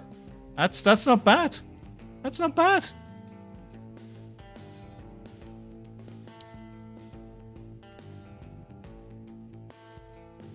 Let's see if we can recover from this one. I haven't had many chances to make mistakes here. I was tempted to play the Cast Bones, but one of the issues is there's no pitch, right? So I decided against that because I would then end my turn with two non-blocking cards in my hand. And that's really not where I want to be against Reinar. I need to... Okay, this is not where I want to be either. It's not completely terrible. I could play the Agile Wind-Up to get go again. But it's risky because I'm going to... Or maybe I just play the Blood Rush Speller from hand. Ah. Send packing. Well... They're on fire, right? He's on fire! You think having two non-block is a problem? You act like you can be able to block. I mean, I can block a little something. You know, I can block here. Do I like any of the options of what I need to block with? I do not. But, you know.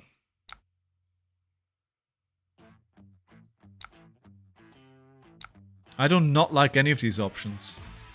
I think I have to play the Blood Rush Bellow here, though. I kind of have to try and make something happen. It's probably going to be pretty underwhelming. I mean, we're in this game, right? It's not over by a long shot. Let's not act like it is. Unless they, you know, drew into... Oh, the blue is gone. That's not good. Double Blood Rush Bellow. No. Especially not with both of them in hand.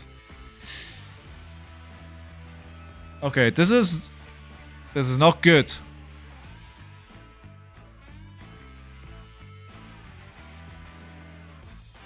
Can we play the Mandible Claw into send packing? No, but we can play with the Pack Hunt. Now it's lost. No, it's not lost, but we're certainly not in a good spot. On this one, I'm thinking almost playing the Cast Bones. Claw and Scaps. Yeah, we might have to. I think we have to risk something here. We might... Oh, well, never mind. Never mind. We're not gonna get it. We're not gonna get to make a decision. Because Scowling Flashback is a thing. It's in the name of the channel. It's so funny. It's actually weird sometimes when, you know, when they say Scowling Flashback on stream. It's very confusing for me. If you hit the 2, you can pack on and cast. I could, if they didn't use the Scowling Flashback here. I have a hunch they have Blood Rush Bellow here. I have a hunch. Oh, this is going to be a Blood Rush Bellow for 7. Let's see if we can recover with this. We could potentially. It depends how much damage they do here. This could be something good, right? This is basically like a second Blood Rush Bellow. Put this in Arsenal. What do we draw? Okay, this could be good. This could be really, really good. I thought I can smell those Blood Rush Bellows on. I can smell them. I know when they're coming. To be fair, this is going to be an okay Blood Rush Bellow turn. I'm thinking Claw Claw. There's a chance I don't have a card I can play from this. It might be a Barraging Beatdown Claw into another Claw. So Claw, Naked, Barraging Beatdown Claw.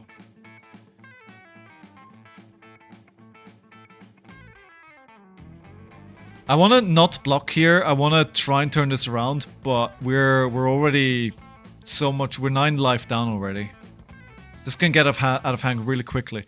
And as Miles mentioned earlier on, I think it was Burst Flames. You basically want to get them down to 20 and then kill them. That's the deck that Sigma Ordos plays. So it's called Cheetah Reiner, and it's chip, chip, chip, and then turn out with a huge attack. And it's an interesting thing. You can play Reiner in very different ways. Alright, I'm gonna have to use the flashback here as well. I'm gonna take the other 3. And if I'm lucky, the only thing they can do to follow this up is another Mandible Claw. If I'm unlucky, this is a Swing Big. Alright, hopefully this is a red. It is a red. Nice. So we're taking it. We're down to half of what they have. But I think we could have a really good turn here. I need some luck to make it happen.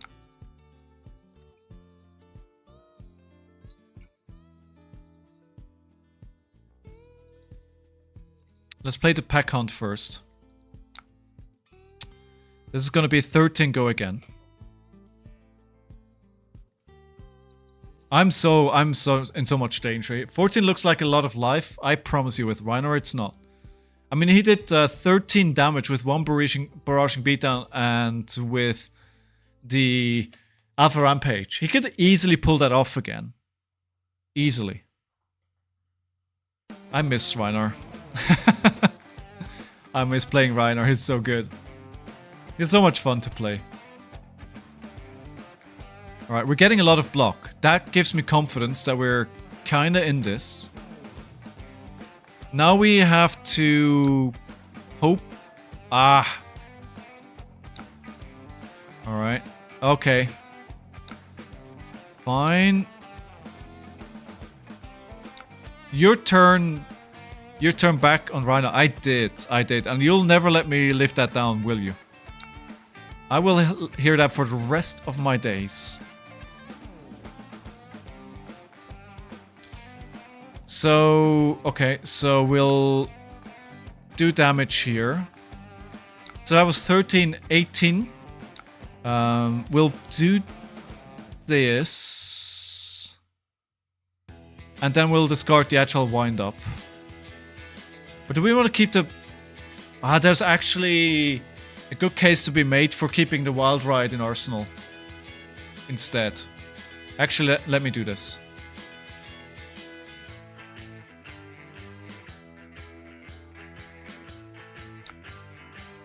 I think what I'll do is I'll play the Mandible Claw. Yeah, I mean, yeah, I'll keep the Wild Ride. I mean, it's a bit iffy because if I don't hit the 6, then I don't have Go again. But I'd rather have the Wild Ride for 5 in Arsenal than have a Go again with Claw, but maybe a bad 4-card hand that I can't really utilize that much, right? 100%, yep, never let you live it down. That's fair. That's fair. Good. I like this. All may not be lost. Do we take the 4? I think for now we do. The hand is too tempting.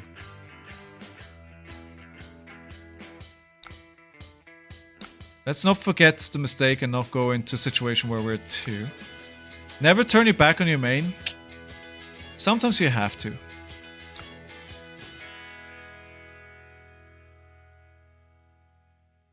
I was just thinking there for a quick second.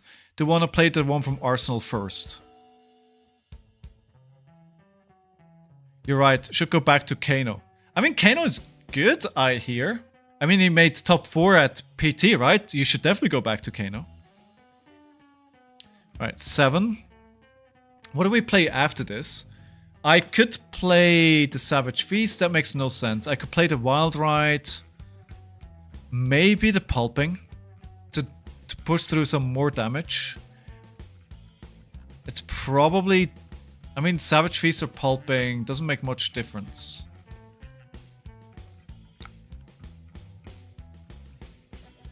Savage Feast lets me draw one into hands. And it costs 1. But there's no material difference at this point. The difference is the Savage Feast will draw me the card in the hand. The Pulping will discard 1. This will be guaranteed damage, maybe. But again, I want them to block, right? They're not blocking. I feel like there's another Blood Rush Bellow there. I could play the Wild Ride, and if I get lucky, I can get more damage for the Mandible Claw. But I think I want to keep it, because I'm not gonna have lethal on this turn. So actually I want to incentivize them to block. So I'm going to play the Savage Feast. Good. That'll be 6 damage. It's the same damage, but it gives them the option to block it. And I don't want to face down a 5-card hand. I want to give them the option to block it. I want them to at least have to make a decision, right? If I play the Pulping and it dominates, then the Swing Big would have been discarded. No. What will you do with that card, though? Next turn. Wild Ride and Swing Big. If I survive this turn, which I'm hoping to, could be a really good turn. Could be. As always with, you know, with the brutes. You never know which way it'll go.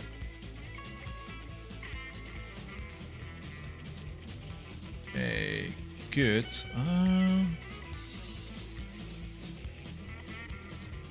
So they're taking it. So they're going down to 6. No, here we go. We have to hold the line.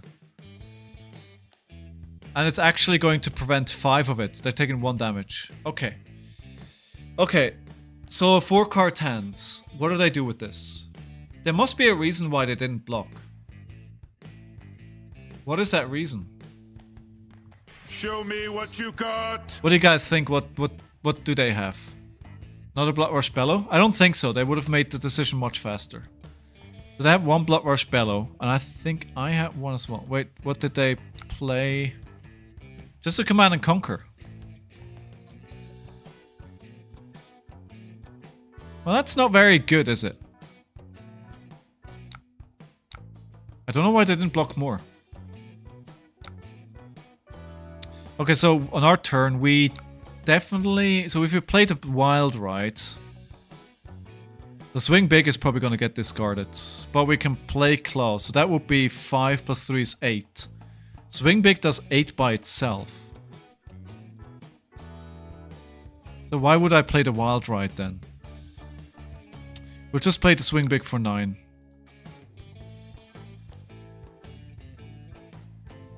I'm a bit scared that they have a 5-card hand again.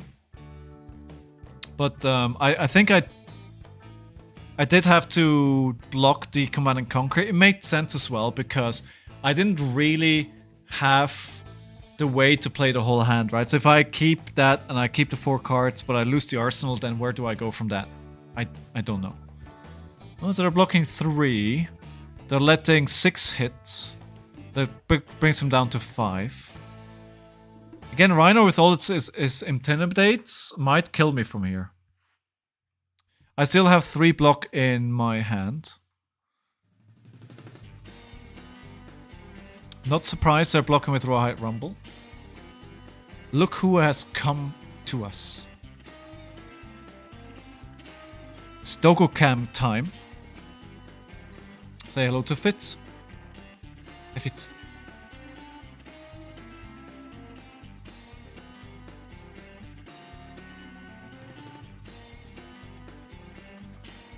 Okay. I'm in danger. Oh, that was the wrong button. Alright, so they block quite a lot here. Let's see what they do with this. Okay. Turn counter. It might be a Blood Rush Bellow. Huh. Sand Packing. Could be Sand Packing as well. But we... it's actually pretty interesting. Hello! Thank you for following Infection Zoe. How are you? Infection Zoe. Your name seems familiar. Would I be off on that? Are you...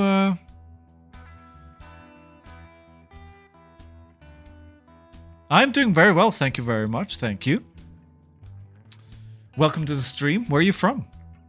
If you don't mind sharing. Command and Conquer for 7. It's annoying. It's really, really annoying. Especially with two blocks in hand. Oh, Zoe, yeah. I've seen you around. You're from the UK Discord, right? Yeah, and I think I've seen you on Reddit as well. Need a Fits emote for when DokoCam goes live. Yes, we need. Jom, are you still there? Nice. How was your... did you enjoy some watching some Pro Tour on the weekend, Zoe? Jom, how do you feel about making an emote of my dog here? How do you feel about that?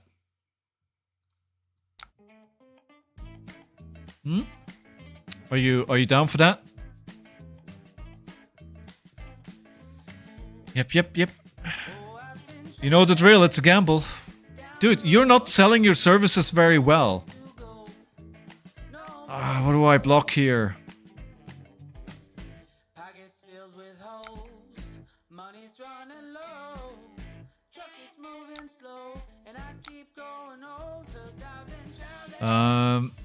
Sorry, this is a hard decision. That bloody break point.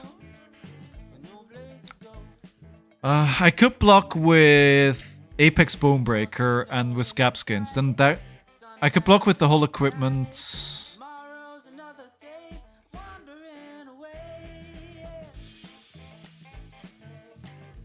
Okay, so I think this is what I need to do. I'm going to block 5. Then I block 7. I need to throw the whole equipment at it. I think that's what we need to do. Yeah. And then we play the Wild Rides using the wind-up. Okay, good. So we have 6 go again, and now we play the Bear Fangs. This was actually a bit of a gamble. But worst case scenario, I can likely... Well, not worst case scenario, the turn is over and I Arsenal of Bear Fangs. But worst case scenario, I play Mandible Claw after this, right? Yeah. Zoe, what's your favorite hero? Yeah, it was sad to watch Pete get knocked out, but the rest of the games were so good. They were amazing. Really, really good. I was rooting for Pete there, but if what Matt Folks said, that he basically went into the tournament without playing any practice games, it's amazing that he got as far as he did, right? Right now, Victor, but Oldhim is my favorite all time. Oh, there are a lot of Oldhim refugees on Goldhim. So I think we need to play the Bear Fangs here. They don't block. Ah, they do block. So Zoe, let me ask you this then. How do you feel about Victor wants Draw My Living Legends? Alright, good. So we're gonna get 2 damage. We get the Spring Tunic. We have 2 Bear Fangs. Come on for 8. Yes, let's go. That's lethal. Okay, let's see. They need to block something. They still have Scab Skins letters. But if they block with this, they still go down to 1. So they need to give me 1 card. Practically the same. All that changes is swap Lantern to Arcane Boots because Tumultai isn't a problem anymore. You don't think we're gonna see more warriors, and with more warriors, Victor is gonna be better? Your matchup into Droma is really, really good. Just fatigue and clear ores. Alright, okay. Huh. I thought, yeah, it might be a bit more difficult to clear those dragons all the time. Alright, so we're getting 3. That actually keeps them... Well, that's not enough. That keeps them at 2. But we still do 5 damage. Yeah, that takes them to 2. That's not enough. I eat Doris for breakfast? Nice. I'm really thinking about potentially hopping on to Victor for the second part of ProQuest season. Right now I'm on KO, but I'm not sure if I still feel about how I feel about KO once Dromai goes. Nothing to do with anything. Lilian, if you're still there, how do you feel about Dragon's Dogma now that you've been able to play for a few days? Still good? Is anybody else playing it?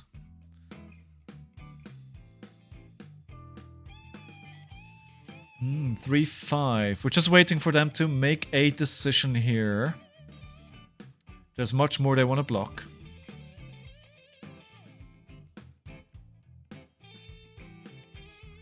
Game's good, runs like shit.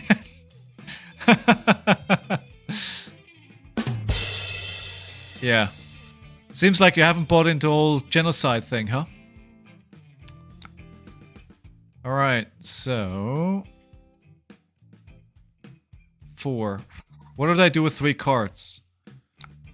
Oh, they wanted to play the Bloodrush Bellow, but they didn't see a path to it. I'm gonna take this and I'll play my Bloodrush Bellow. I'll take my chances here. Yeah, I have to take this. Still in Baldur's Gate 3? I mean, Captain Crunch, it's a good game. It's about the journey. Don't rush it. Don't rush it. I have more resources than I can work with. Instead of all reds, I'm getting an all blue hand.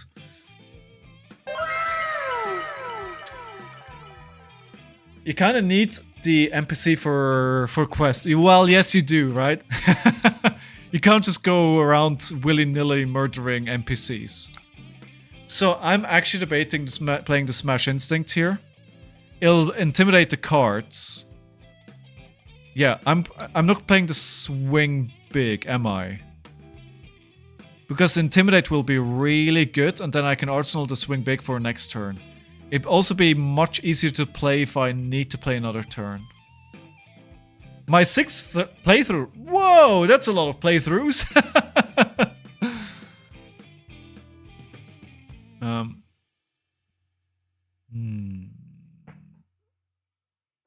I think this is correct. 7. They block with 1 card. If they don't have a defense reaction from here, they need to block. I think they're gonna go to lethal. Right? Defense reaction? Oh, ho, ho, ho. Oh no. Oh no, I'm in danger. Uh-oh. If they just...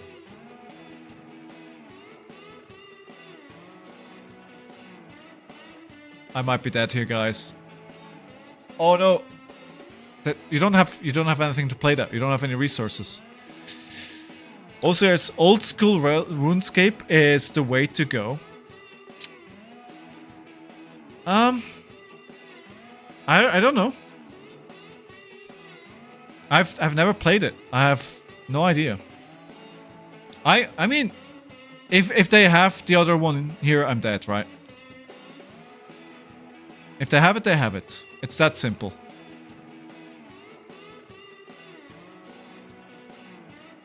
What's RS3?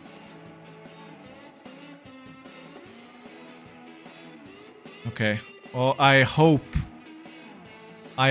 they don't have the other Reckless Swing here. I think I'm safe as well. They might sink, right? Let's see if we can get this through. We good. We good, you boys. We got it. We got it. And that despite that strong start. Well played. Well played. GG in the chat. GG's in the chat.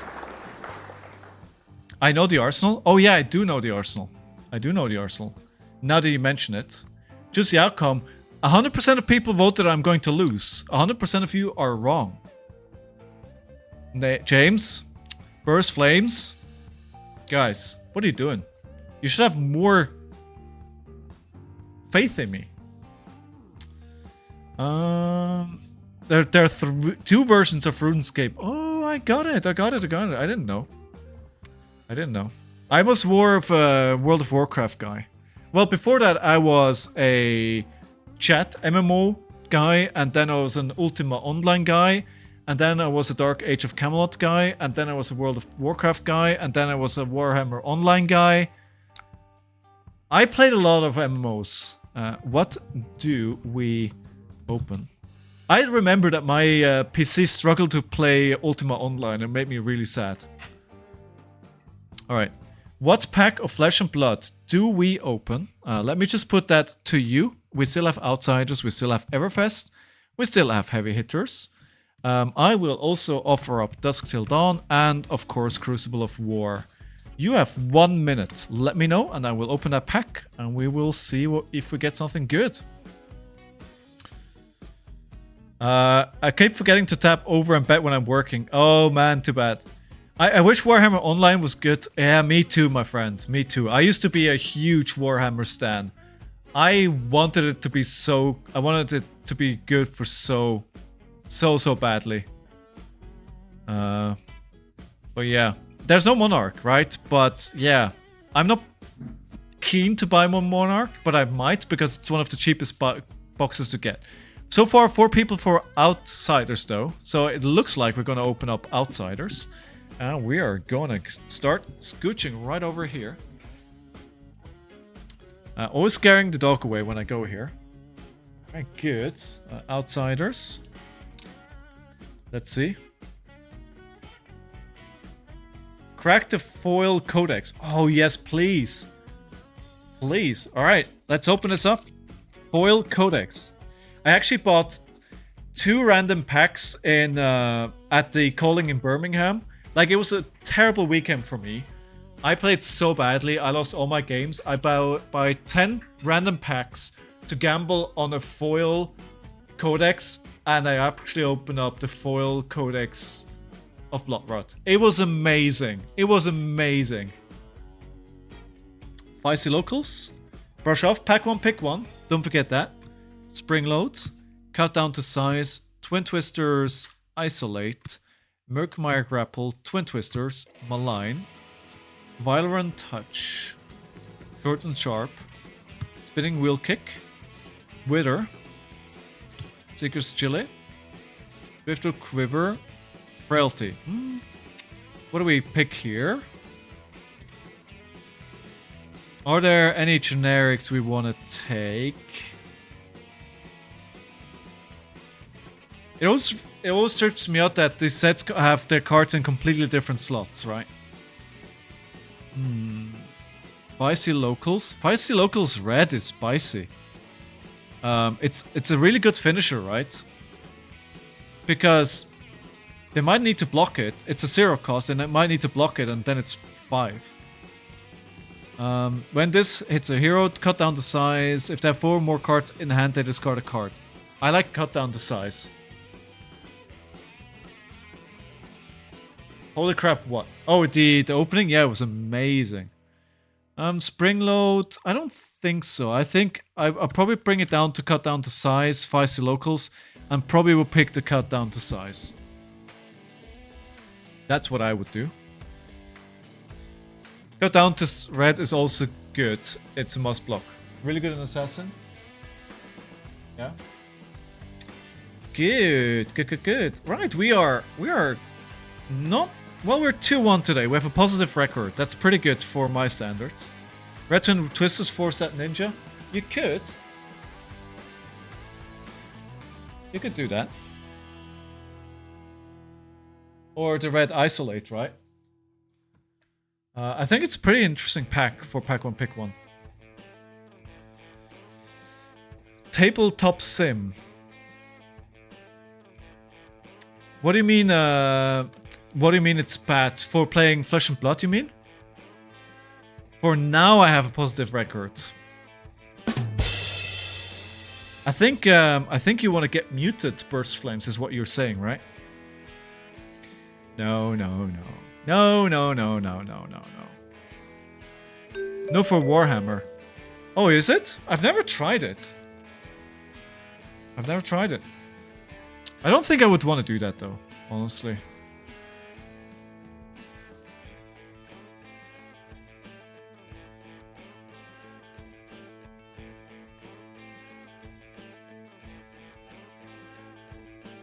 Okay, so we are waiting for our next player. You like it for Fab? Isn't it a bit fiddly? Do you prefer it over... Talishar? I mean, half the fun of Warhammer is painting the figures, right? I never understood why Games Workshop never made an online client for Warhammer. Yeah. I mean, they kind of did with Warhammer Total War, right? Man, what was the RTS of Warhammer 40,000 RTS called? I forgot the name. Someone here must know, right? Dawn of War. Yeah, Dawn of War was so good. Dawn of War 1 was good. Dawn of War 2 was very good. Dawn of War 3 was a steaming pile of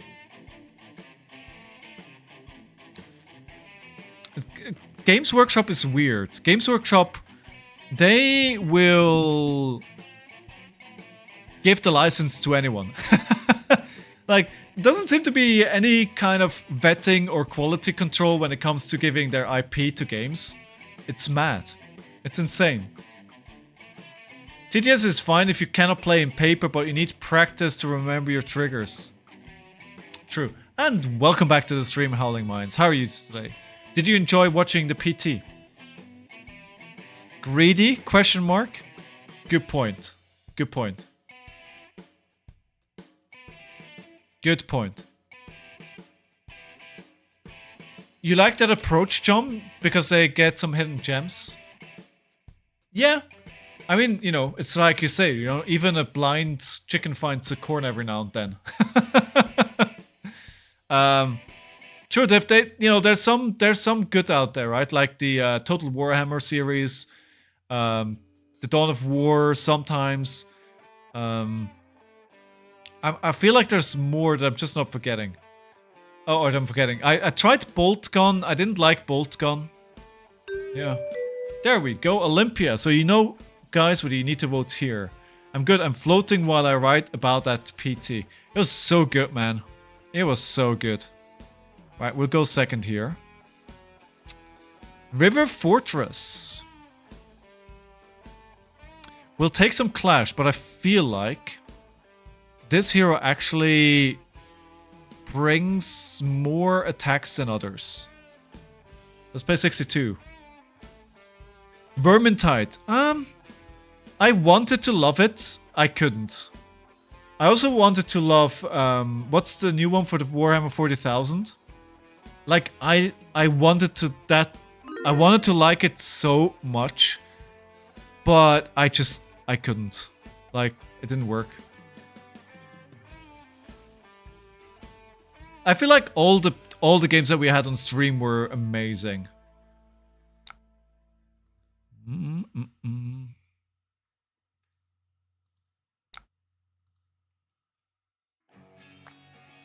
Yeah, I enjoyed every single game we saw on stream.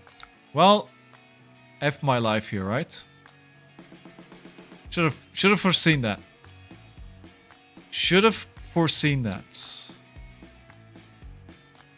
Oh, well, they're... Alright, okay. What do we do with this?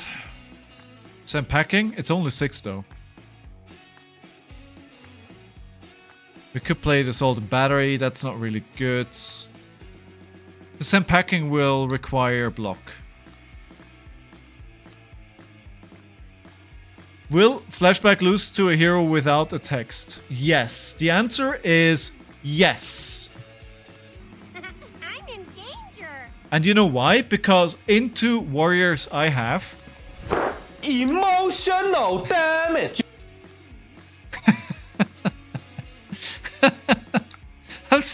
I'm sorry, playing these sounds makes me so happy. 2 go again.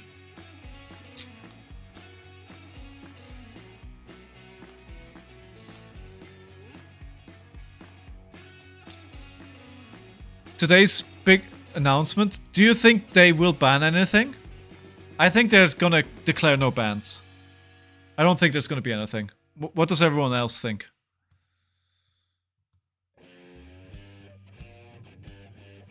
I think they will let Dromai LL and then they'll make a decision what they'll do next. There's no reason to do anything at this point, right? Why would you?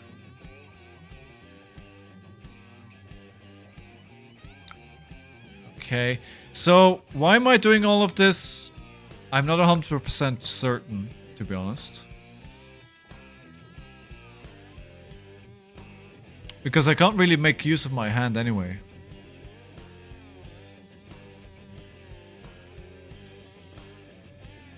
It's a really bad hand. I'll block for 3 here.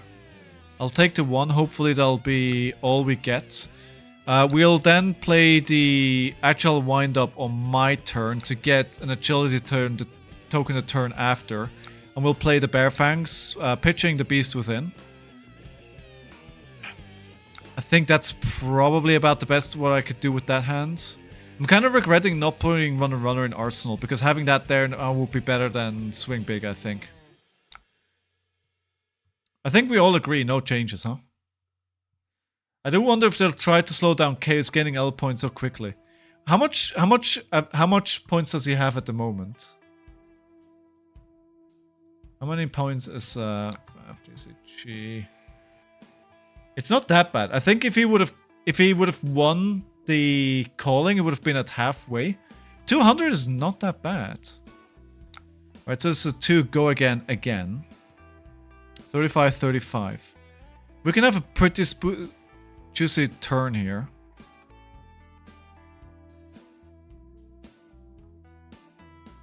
So what do we want to do on our turn? Let me think this through real quick before I click anything. So we have a go again, we have a might.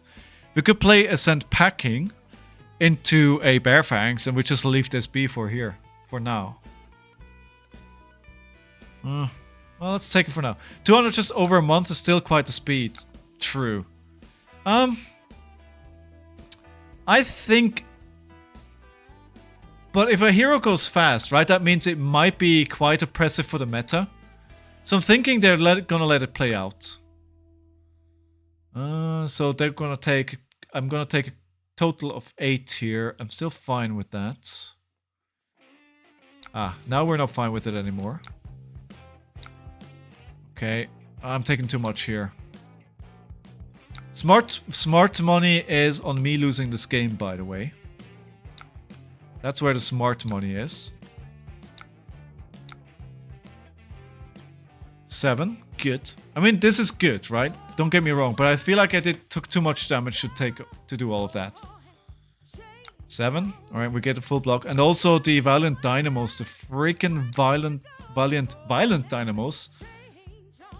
I'm not a smart gambler. You should know better than tip on me into Warrior. I do want to have an evening where I walk away with a positive record, though. I'd really love that. They did take all the damage here, though. Does Olympia run a lot of defense reaction? I'm asking because Pulping might be bricking otherwise. Let's start with a Wild Ride. I could have discarded the Mighty Wind-Up as well. I recognize that to play the Mandible Claw, but I think I'm okay. Okay, now we play the Command and Conquer, right? Yeah. I'm not getting any damage through, which concerns me. They're blocking everything. Oh, look at their cards. They're definitely on a fatigue strategy. Look at their deck here. I think they're fatigue strategy, and if that's what they're doing, then we're probably in danger. A hero going in 6 months when his face first armory deck damages consumer confidence. That is true. It's something worth keeping an eye on, Imo. It's very true, right? You want to make sure that that deck that you're releasing is relevant. Now the question is, right? They're releasing KAYO as the first CC pre-con deck, right? So did they completely underestimate the power level of KAYO? Is that why? Did they think there was actually something in the meta? Since it's not great if you block with 2 cards. Yeah. Yeah, you're right, Lillian. Oh, is this gonna be... Nope. That's fine. We get some damage through. We can play a pack hunt to intimidate. Like that swing big is just logging, but I haven't seen a turn yet where I want to play the swing big. Let's just play this intimidate a card. He is the first of the new product release. He is. Yeah. Invisible. Just think it's possible. Wait, what are you saying? We'll slow down. There will be more warriors. He might slow down. Yeah, I think again. I think he'll be decent. But he won't be as great as he used to be. Oh, double down. Oh god, I got him close and I'm going to take all this damage. Wait, what's this do? Okay. Yeah, I'm gonna need to let this hit. I'm gonna play the Blood Rush Spell turn here. I need to do this. Don't judge me. Don't judge me, but it's the right thing to do. That was the wrong discard.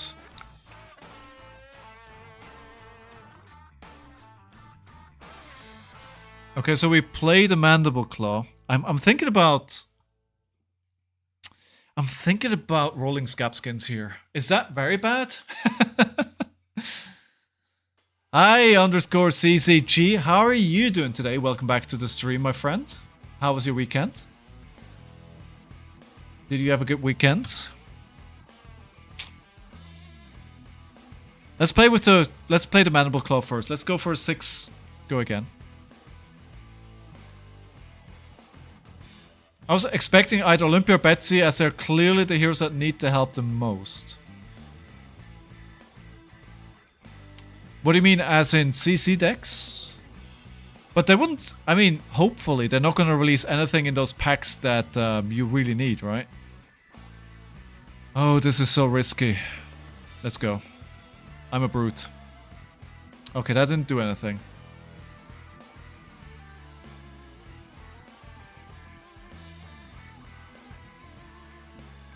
I think I'll play the swing big. That's for 10. And then we'll use the actual wind up. I'm not sure I'm going to get to use this on my turn though. It looks like they blocked, but they still have a lot of tools there.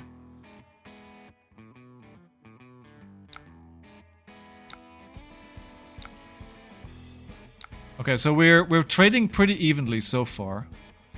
We have another Blood Rush Bellow. Right, so gold, draw a card.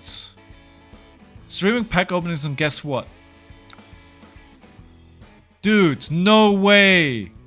No way, you just open up a heart? Dude! No way. Congratulations.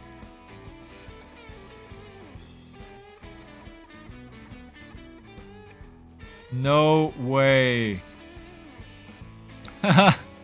Oh my god. You started streaming at the right time then. KO first is a spectator choice. Your entry into the competitive product needs to be obviously competitive. No better selling point than this is literally the most played hero. Yes. And also he's not that difficult to play, right?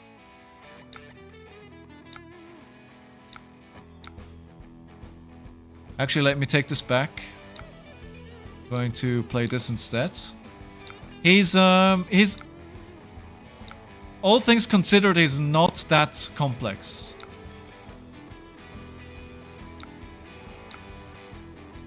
I shouldn't have blocked there. Okay, claw, or we could... No, claw. 7 plus 8 is 15. Okay, blocking more. They're gonna take this. Wild Ride, yeah, not a great turn. Not a great turn.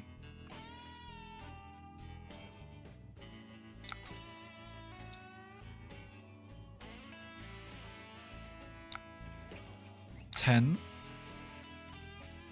Ah, well, you know, 3 Blood Rush Bellows in a row will, you know, will help. 3 Blood Rush Bellow turns in a row.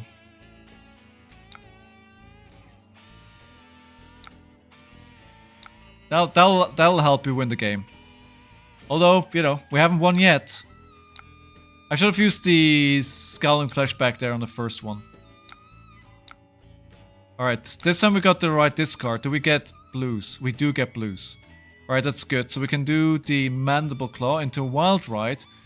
And if we run lucky, we can play something else after that. Deck is only 40 bucks, so you can also run without costly cards just fine. Warrior or Guardian can't do that. That's a fair point as well, right? You need to high roll, but if you high roll as you can, there's a much bigger chance of you high rolling and winning a game. So what do we think as, you know, as the good card is going to be in the box, right? So if we assume rares, commons, are they going to put a Majestic in there? And if yes, what do we think is going to be in there? Guys, I hate to break it to you.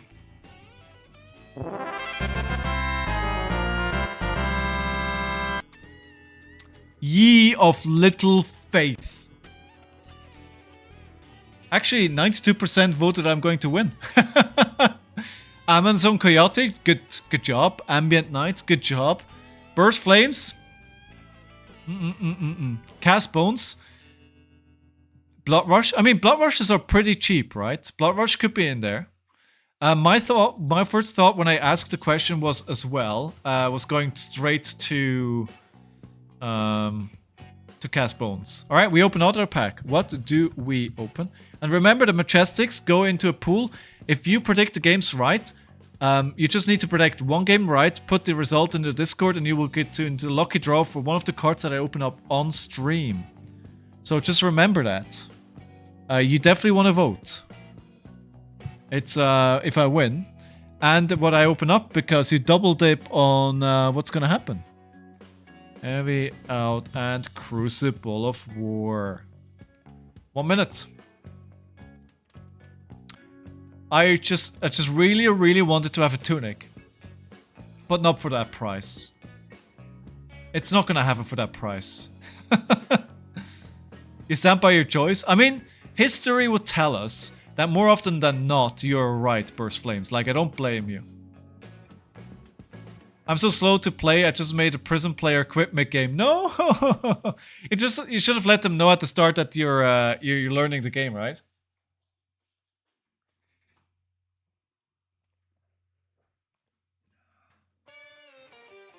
I don't think we'll see a legendary. Anybody think we'll see a legendary in that new pre-constructed, classic pre-constructed product? I don't think so. Alright, let me go back over here. I think, oh, Outsiders and Crews, basically even now. Who's, I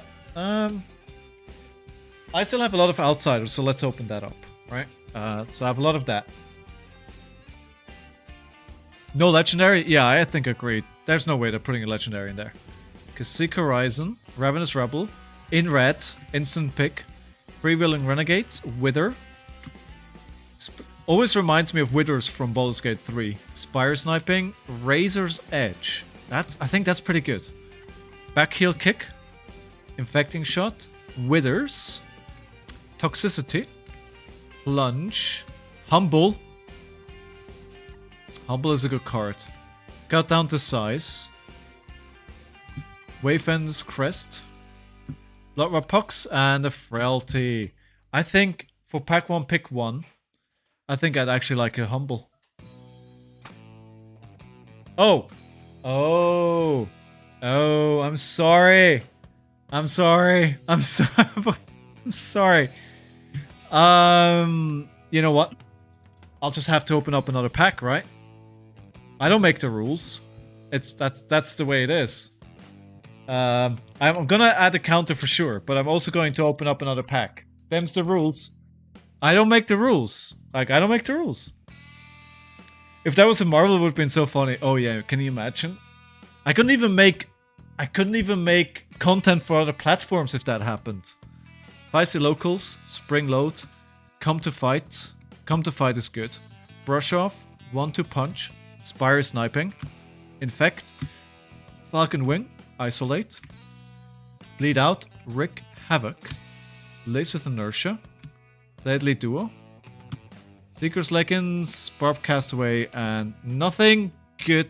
You didn't miss anything. What do we take? Pick one. Pick one. Pick one. Generics. Right? We have 4 generics. I kind of like to Come to Fight. Is that pack one, pick one material?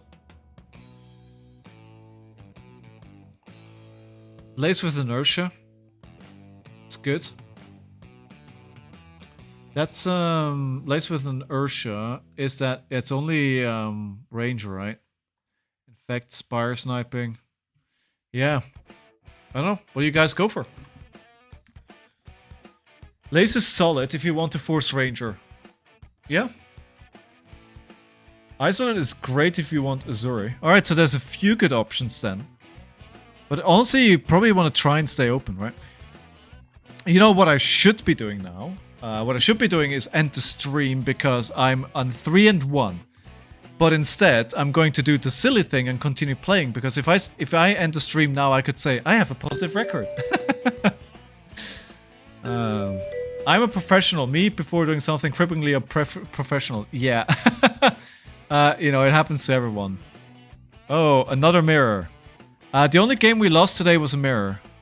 And, you know, guys, remember, if I go to 50 here in the counter, I'm going to stream in costume. So, if you have any ideas, it would be good to stream in costume, let me know. Is there a costume that you'd like to see? Right, good. I think I still like those 3 cards to take. Start prediction. Will I win? Let me know. Wild Ride to start is not too shabby. Oh, we'll block this. 6. We're probably gonna have to take a damage here. There's no way I'm going to block with a Blood Rush Bellow. I'm guessing there's gonna be a Mandible Claw to finish this. Scowling Flashback Hat. Sorry, what do you mean I'll jump? I mean, even if you lose this next one, you'll say pause. That is true. That is true. But I aim to stream for at least another hour. And there can be a lot of games in an hour. Oh, you mean in the new set? In the new box? Scowling Flashback? I don't think so.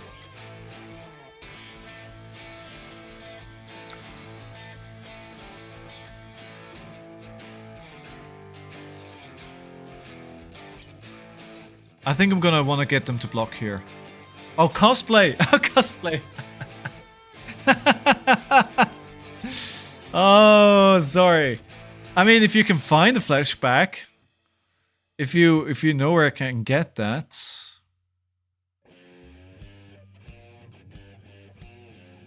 I can't make a costume. I don't know anybody that can make costumes.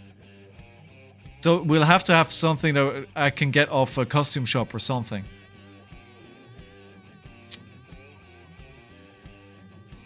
Did I play this unpacking? I think I played this unpacking. It's not great. Oh, Savage Beatdown. Interesting.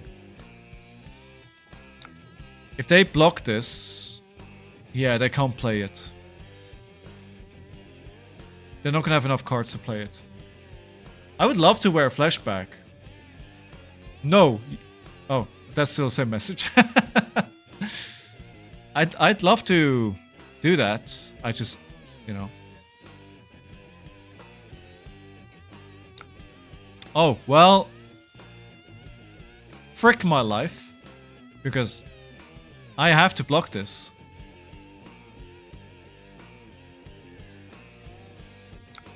I have to block this. And now I can't do a cheeky Blood Rush Bellow turn from... Ooh, this could backfire very much. Yes, that is not the card that I wanted to discard. It's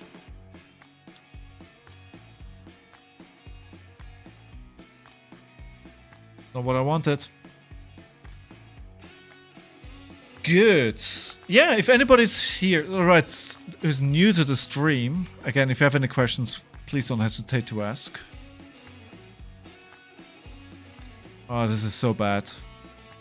I can play everything, but then I have no cards left in hand.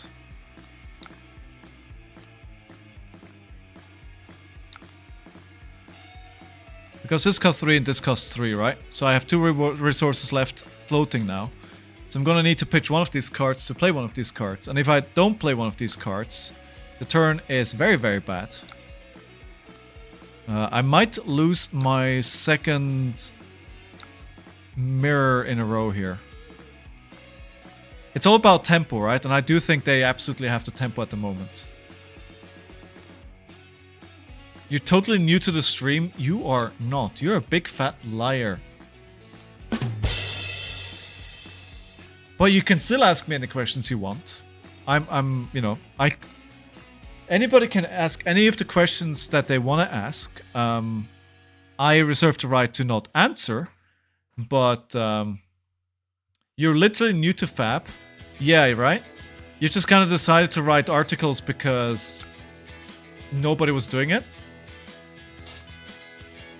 Really not the hands I want to see. Really not the hands I want to see. Oh, not the hand they want to see either. I'll take the 3 and I'll smash a Command and Conquer for 7. We might have a game on our hands, folks. Flower spell's gone. Why didn't you pitch Beast, Claw, Discard, Wind Up? Probably because I didn't see the line. That is usually the right answer if I make a decision which is not optimal. Right. Ah, we're getting there, Arsenal. I like a lot. So what was it? Oh, Command and Conquer. Good. 20 to 36. But why would they give that? Because they have a Blood Rush Bellow is my hunch. I feel like that's the only reason why you would sacrifice that. You don't even play KO. Dude, I think you're probably you're probably Pablo Pintor, right? You're Pablo Pintor in disguise. We have Pablo on the stream, guys. Pablo is watching me.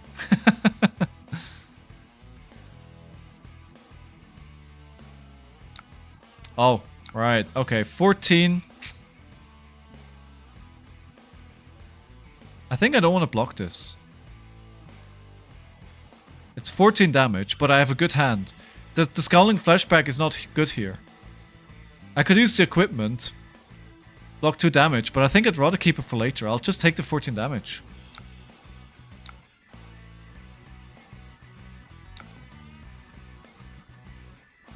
We'll play the Wild Ride. If this bricks, I'm gonna be very, very sad. It didn't brick. Thank Jesus. Or whatever deity you pray to. Oh, okay.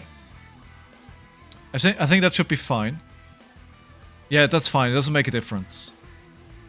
We'll play the 6. We'll go into Claw, and then we'll play the Wind Up, the Cast Bones. Yeah, it's fine. It doesn't change anything about my turn. Right, this has go again. Yeah. This is a point where you take some time to think. It's a good point. It's a good reminder as well. Thank you. Thank you. Okay, good. And now Cast Bones. And we are off to races. What do we see? We saw a few interesting cards. What's here at the bottom? A Pulping. And we get the Peck Hunt back. Right, so we have a pretty decent hand, I would say. Yeah, we have the blues. We don't have any go again. They're going for 6 go again. I think this is where we use the flashback.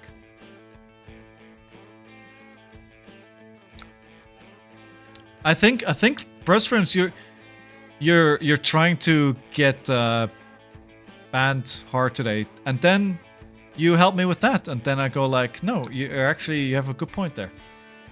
All right, good. Let's just block for this now. We take 6. We're now lower than life, but we do have tempo. I think we start with Ascent Packing. into a Mandible Claw into a Pack Hunt. I think that's probably the best thing we can do here. And it's completely zero risk. We'll mess with their hand. Good. So that's going to be 13, 16. 16 plus 6 is 22 damage. Wait, we didn't discard, so the Mandible Claw doesn't have go again.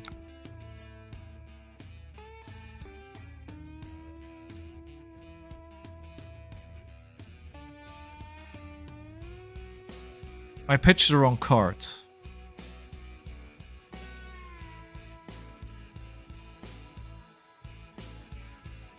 I pitched the wrong card. Yeah, I made a mistake. Okay. It's not too egregious, but it's not great either.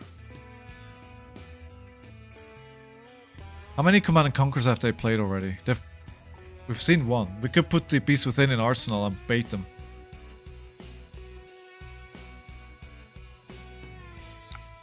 Yeah, let's try that. Let's try that. Could be a good option here.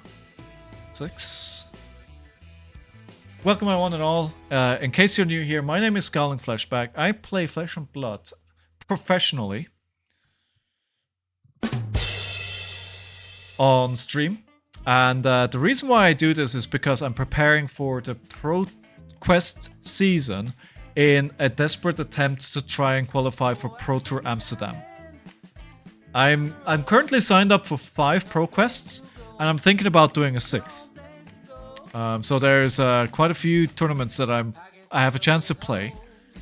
I think the one downside is that I need to keep the hand, right? And I need to play a pulping to hope for a discard that will get me there to attack twice. No, I'm gonna keep the temporary. I'm gonna take this. I think I'm ahead. If I start blocking here, I think it'll get me the wrong way. Just play the Beast Within. Sorry, I saw that too late, but didn't make a lot of... Yeah, Beast Within would have been better. You're right, the Beast Within would have been the better choice. Why? Because I could have kept the 2 cost in Arsenal, as opposed to now having a 3 cost in Arsenal. That was the right choice. I forgot about the agility, I'm not gonna lie. But the good thing is, even if this bricks for some reason, I will get to go again. Okay, so they're going to 2 here. So we basically have them in Reckless Swing range. So if we want, we can just kind of sit out the rest of the game. But we don't play like that around here. We'll play the Bear Fangs. Or hopefully 8. Yes, sir. We haven't played any Reckless Swing yet, right? So for those who are new to Flesh and Blood, Reckless Swing, what it does is a defense reaction that does 2 damage when you block, when it blocks. If you discard a 6. So there we are. There we are. So that's all we need now, right? We want to get fancy and mess around, but really all we need to do is play the Beast Within for 7. Put the Reckless Swing in Arsenal.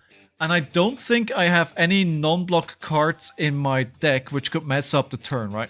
Sometimes in some decks what can happen is that you have non-blocks in your hand and then you take a chance with the Reckless Swing, but yeah, no, we're fine. We're golden. We've got this. Oh. Well, Command and Conquer says you can't use a defense reaction to block that. So I'm glad I preserved the equipment though. And it's something that Liliana especially mentioned as well. Keep the equipment for later. Because if I can't use that, then the Reckless Swing is gone, right? Now I got this. Well, they still have one more Command and Conquer. But I think they pitched it early on, right?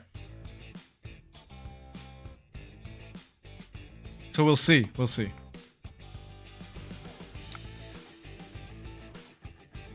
Send packing. Yes, true, but they're blocking with the send packing. That gets rid of my arsenal as well. Oh, that's the first one we've seen. True. It's not over yet.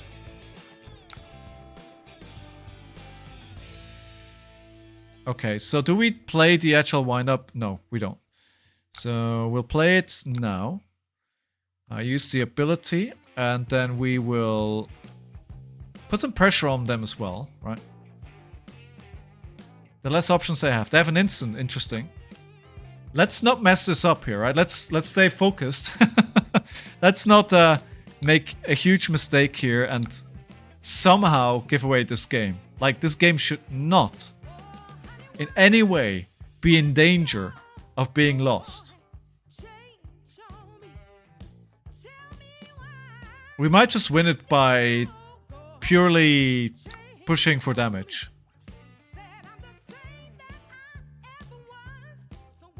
Let's see. So they're fully blocking it here. Potentially the swing big could close it out. Unless, yeah, this should close the game out. Why are they running Gambler's Glove? That is courageous. Should be. Yeah, GG well played. Round of applause for STGT Salesman. Good game. And we put the win counter to 4-1. I'm gonna have to try really hard to lose this. We're getting there. It's funny to screw up the rolls of other brutes. It is true. It is true. It is true. That is fun.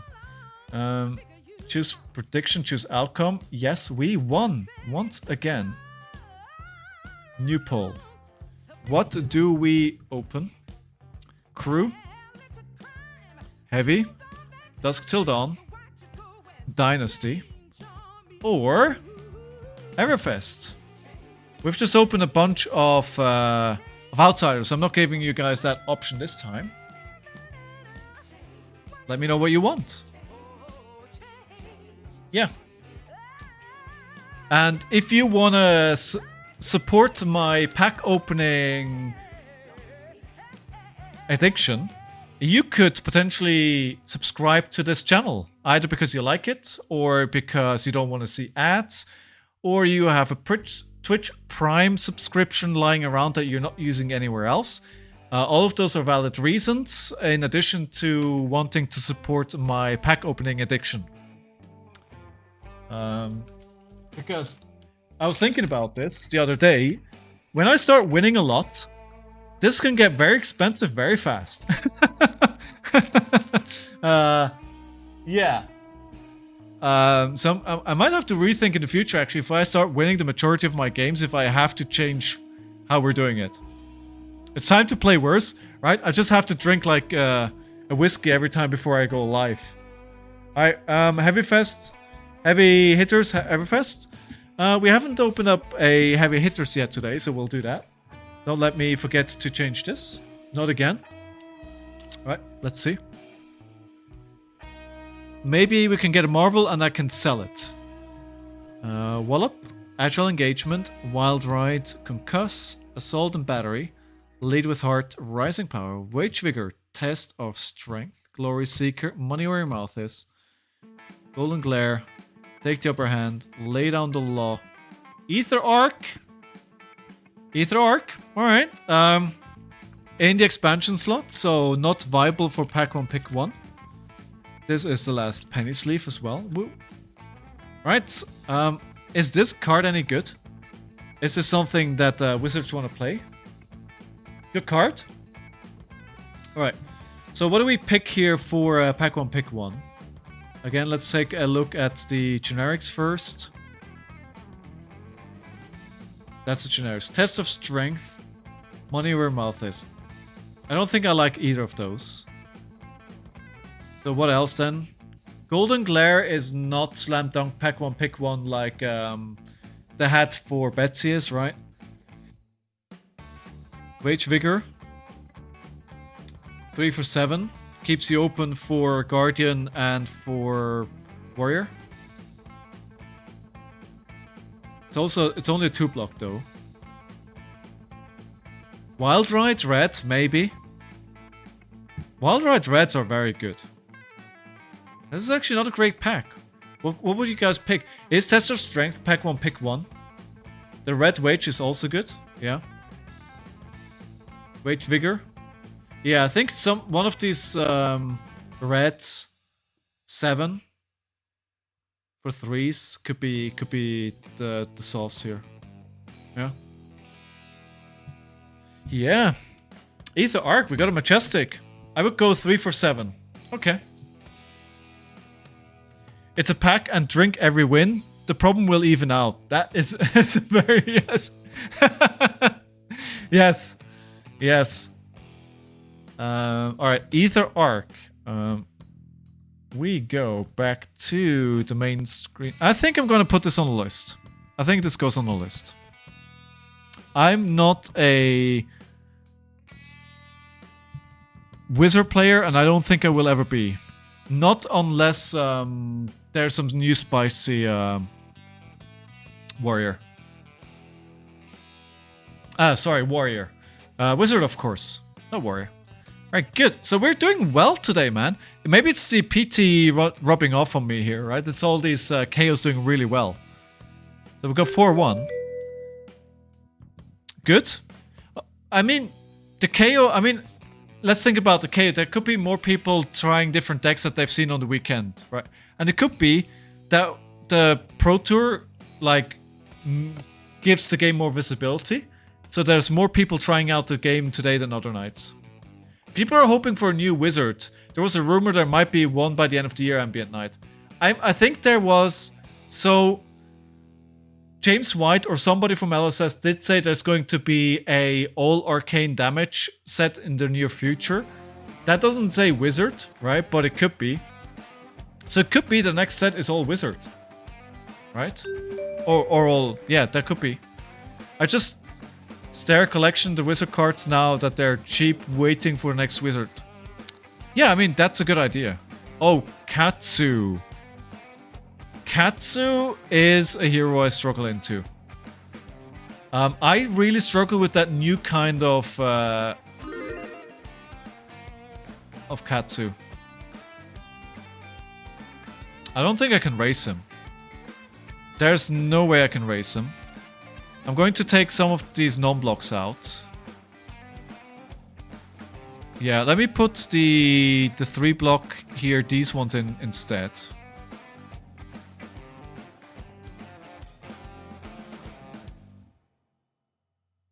Yeah.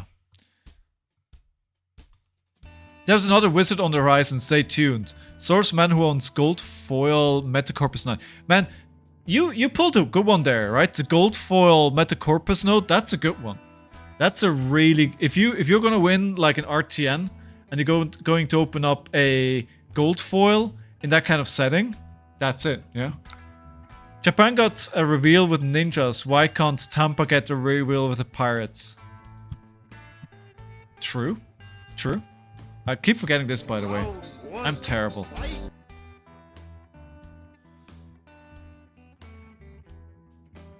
The Majestics are all good. What you mean the Wizard Majestics?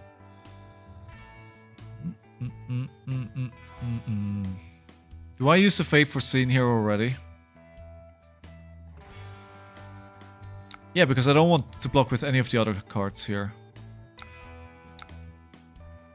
We'll keep this on top. I want Necromancer. I mean, a lot of people say Necromancer, but then Necromancer is going to be really bad, and then you're going to be sad, and what do you do then? You think Cleric and Necromancer are before that? Before what? Pirates? I think 2. Because I don't think they planned for pirates, but they see that people want pirates, so they're going to make pirates. I think I'm going to risk a little something here.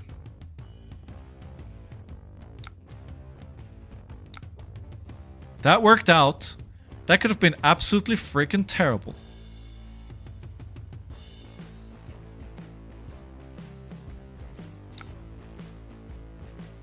Eight. Is Necromancer just an illusionist? That's what I'm thinking, Ambient Night, right? How do they take this a different direction? We did have this conversation before then. Some people had some really good ideas. Yeah, Burst Flames. Yeah. Oh, Howling Mansa would be nice as well, right? An alchemist that you can actually use all those potions that we have. Yeah, that'd be nice.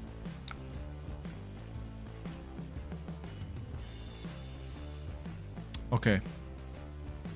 Not ideal, but they're down to a 3-card hand. It's so weird to me that Katsu doesn't play Mask of Momentum anymore. Is Necromant replace Dromai? That's actually a good point, Ambient. That's actually a good point. Instead of dragons, it'll just be skeletons. Oh, I can't let this hit.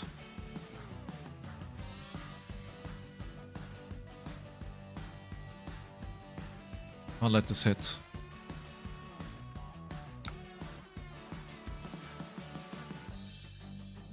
Kodachi, turn over. I'll just send the Command and Conquer here. I'll just send the Command and Conquer. I think that's it. That'll be... I think that's good enough with these Might tokens. It's not a Blood Rush Bellow turn. I'll keep the Pulping though. It could be a really good catalyst for next turn. Yeah, but I mean a Command and Conquer for 11.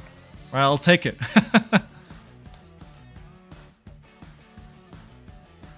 Yeah, I think Lalian, you mentioned that before, right? I think it's a really good idea. They're not bothering. They're like, you can have your arsenal. You can have your arsenal. Take it. Searching Strike. Ah, is this the combo? Can they play the combo with 3 cards? There's no on-hits here, so I'm gonna have to take the damage here.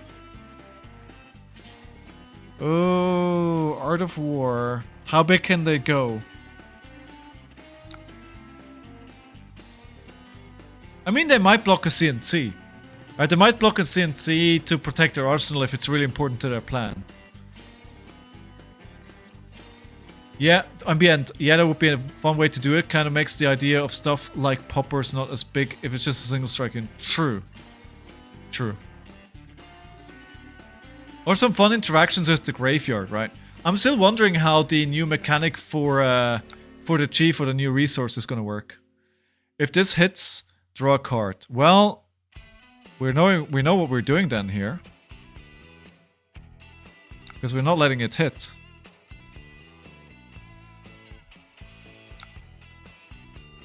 They should arsenal and pass here. Yeah. Alright, so we'll play the Blood Rush Bellow. Good. That's alright. That's alright. Resources are a bit low. Actually, let's use the tunic counter first. 6 go again. The problem with Ashwings is that it just feels really bad to attack them. It does. Even worse so if you're using a 6 to block it, right? But it also completely ends their turn. Okay, so we play the Pulping. If we get lucky, we could play another thing after this. But we're not getting lucky. We're just getting 8s dominate. Again, they're not blocking anyway, so it doesn't really matter. But we'll get a Pulping in Arsenal. Right, they're blocking. Interesting. Oh, interesting.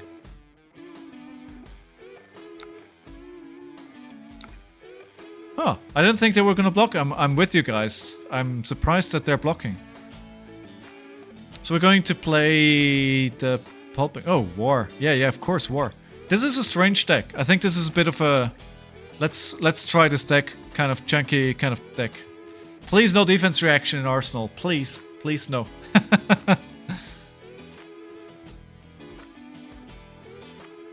Boltmancer would be cool. Summon Skeletons as the base token with 0 attack and 1 death. Then use Skeletons to merge as a cost to summon different menageries of skeletal beast giants. Oh, that would be really cool, yeah. Pockets, that is a... Yeah, that's a nice idea. Like a flesh mount or something like that, right? Right, we'll go for 3 here. Getting more block. Whenever Katsu's blocking, I feel like I'm in heaven. I want to see them block all the time. Just checking, just if they're, you know, if they're like a weird turtle ninja deck. Let's not forget, like, back in the day, turtle katsu was a thing, right? So I'm just checking the deck size to make sure they're not on a fatigue plan. I mean, you know. Okay, this is not great though.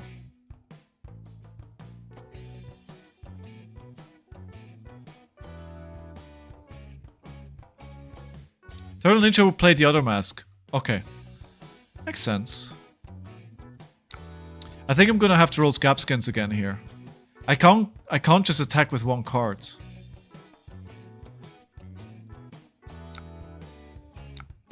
Oh my god, he must be hating my guts right about now. He must be hating my guts right about now. Ninja Turtles are my favorite though. Big fan of Raphael. I'm a Michelangelo guy. Wait, no, I don't know. Which one is the one with the stick? Which one is the one with the stick?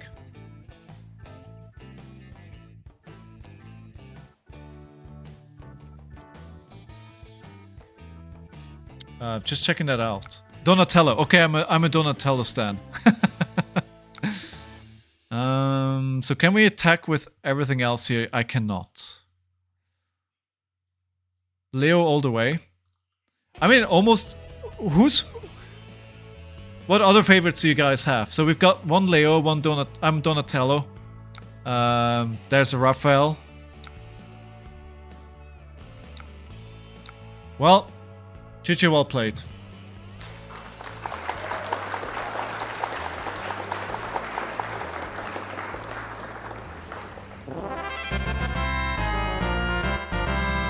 I like this. I like winning a lot of games.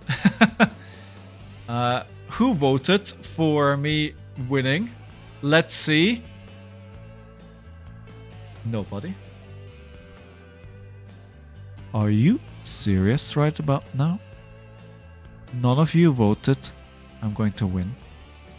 You're all banned. You're all banned. You're all banned. You're all banned.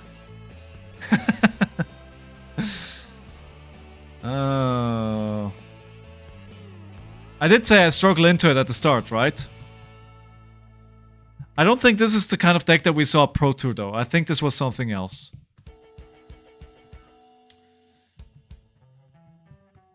So, do tell what you want. Because we're opening more packs of Flesh and Blood apparently.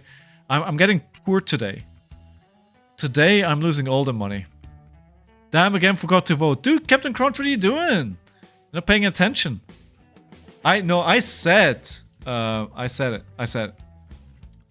No, there's no buy. No, come on, no. Don't go Ambient Night. Please stay. I didn't mean it. I didn't mean it. I love you all, and you know it. You know, I just need to open one Marvel and all the money's back in, right? I've actually been thinking about selling my Marvel Singularity. Because honestly, I don't think I'm ever gonna play it. That could finance opening up a case. You know, that's a case right there, I think. Even 2 cases. I think a Singularity, Marvel Singularity, last I checked was like 300-400. Oh, 3 wait. That is a money card. It is, right? So Crew, Everfest. So the one we haven't opened yet today is Crucible of War, so we'll open that then. If that's okay with everyone. Let's see. It is a great card. I love it. I love it. Snapback. Consuming Volition. Declawson's Workshop. Crush the Weak. Soulbeat Strike. Predatory Assault. Chokeslam. Emerging Dominance. In foil. Massacre! Not that I need one, but I'll take it. Mover in Skies. I mean, I don't need one because I have all my massacres. But honestly, I'll take it. I'll take it. It's a good hit. It's a good hit. That's a good card. Does that go on the list? It does. It's 460 on card market. Woof. Yes. Maybe I just think I just sell Singularity. I can continue financing my pack opening addiction by selling that card.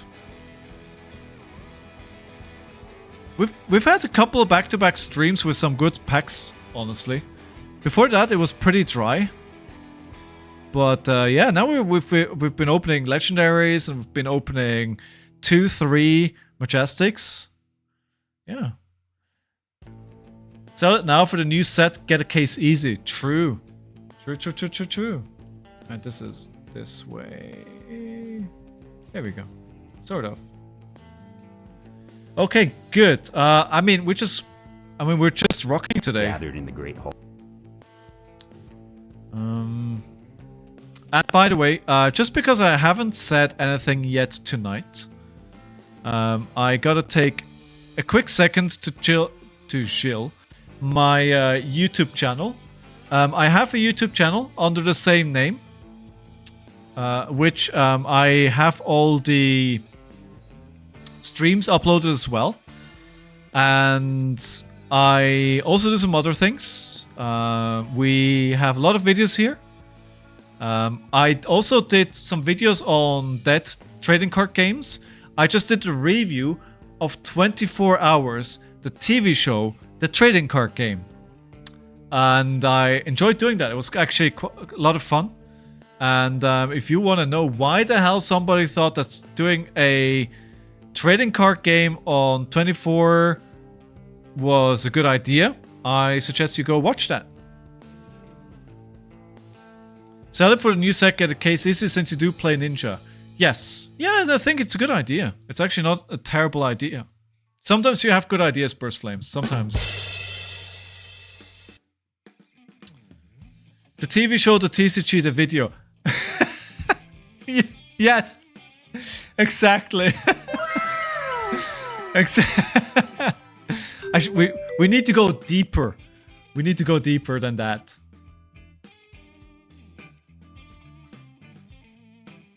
We should. Someone of you should do like a remix and go like the TV show, the TCG, the video, the reaction, the sequel part 3. 5-0. No, I lost the first game, so we're 4-1. But yeah, we won. We won. So this might be a problem here. And I think that's where we're packing Savage Beatdown. Smashing Performance is not going to do anything. So we'll pack the 60. This might be a problem.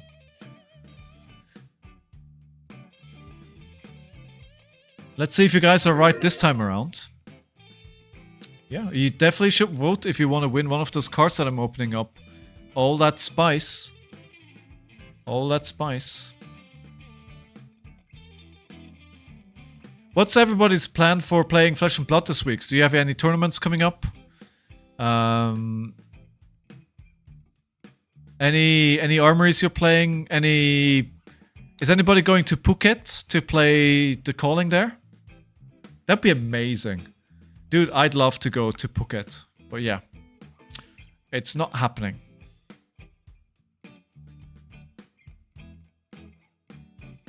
So what do we play first? Mandible Claw, Smashing. Mandible Claw because the Smashing potentially could give us another go again. So, oh, sorry, I mean Pulping, of course. Fabricate. Nasty. Nasty.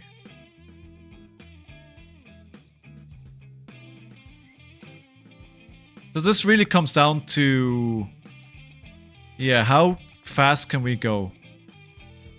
Well, now they already have 2. This is going to be so difficult. Because their stick is they're equipping all these cards, right? And now they're already in a situation, they're going at instant speed, they're paying, they're equipping, and they now already have 2. This is going to be nasty.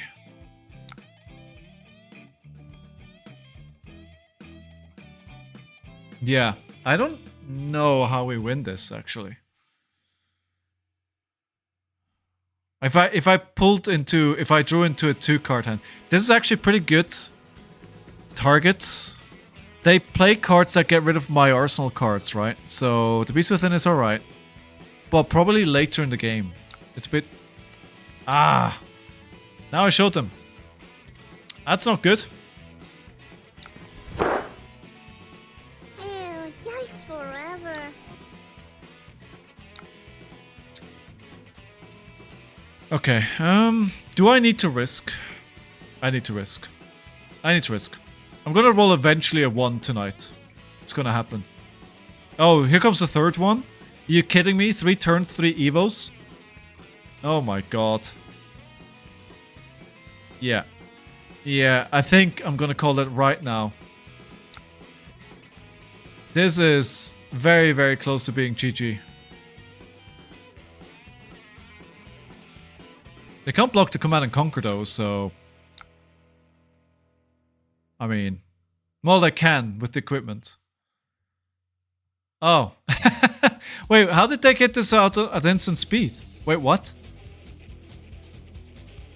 Because of... Wait, how did that happen? I'm confused.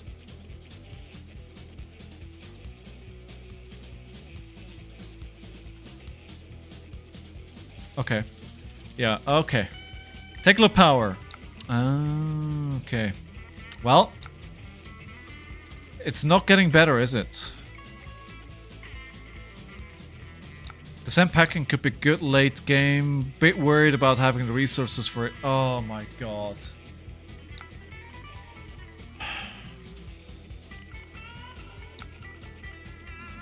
I'm in danger.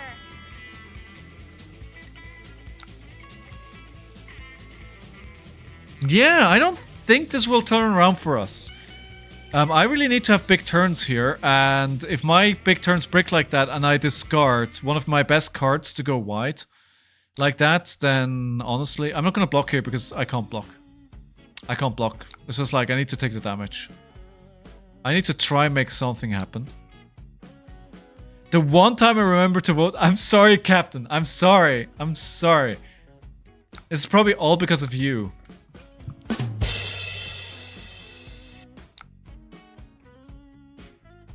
All because of you. All blame Captain Crunch. So, are we actually going to push some damage here? We are. So I could claw... I'm clawing to swing big, right? As long as we actually are able to push some damage. I was thinking just using the blue to get rid of the Beast Within. And then Arsenal swing big. But I need to put pressure on them. Soon. Alright, they're taking this. Good. Good. It's not enough. Okay. I voted late and the vote was still up when it said it's all over.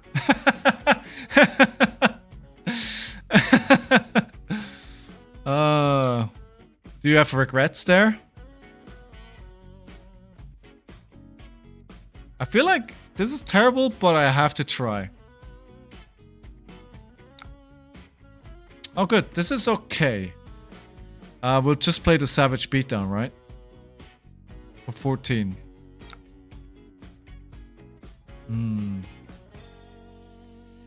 Damn you, Captain Crunch, for tearing up the roof of my mouth. Oh.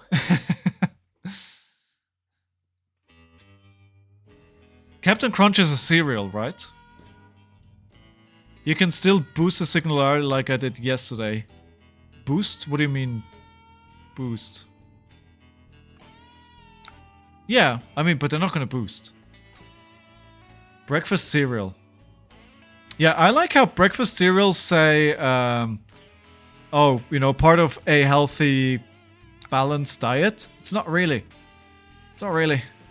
It's not healthy or balanced or any of that kind of stuff. Come on, let me keep putting pressure here. Come on, let me put on pressure. I hope they don't see another Evo for ages.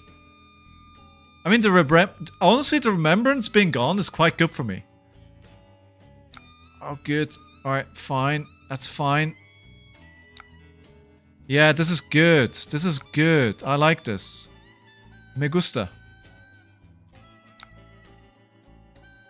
It's also the first historical hacker who invented the blue phone in the 80s to phone for free from booth. Oh, really? Is it? That's why. Is that why your name is in blue as well? Because of the blue phone reference.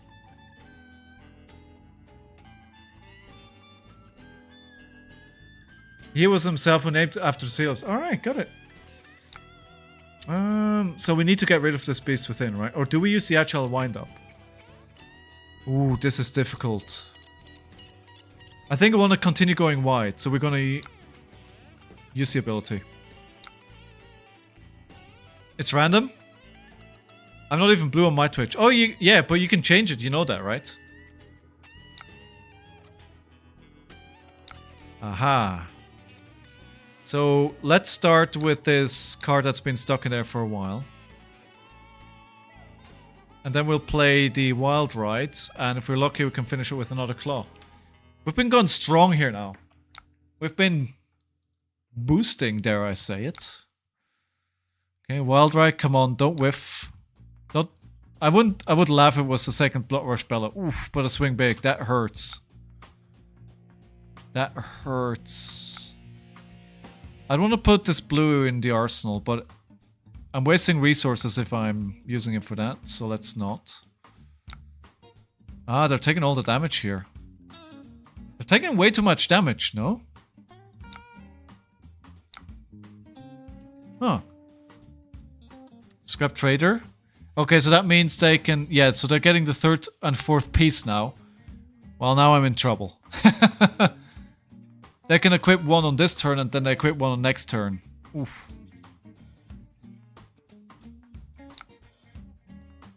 The name is green for me. Oh, is it?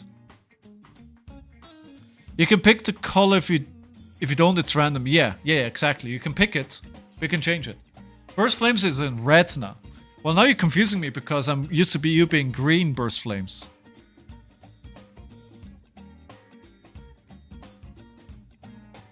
I smell a 1 here, but I have to try it. I have to try it. Don't judge me. I'm playing Brute after all, right? There we go. There we go. Let's go.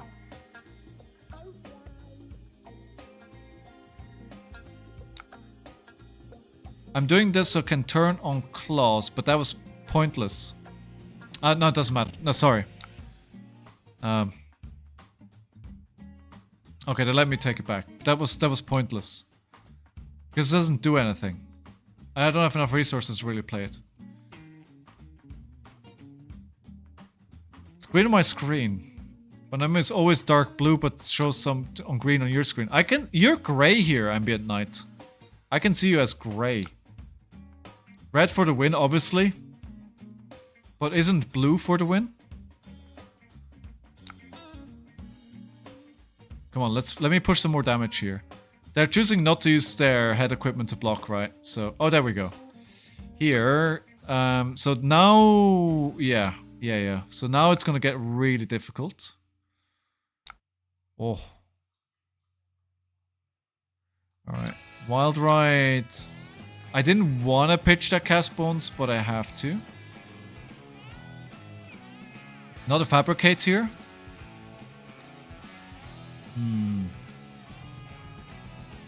Now you got this.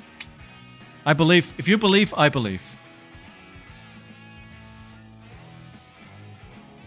5. Come on. We can do another 10 damage here. He says as the whole 5 are being blocked out. Come on. We can push for enough damage here. Come on. Take some damage. Okay, 8. 8 to 34. That should be enough. Right? Come on.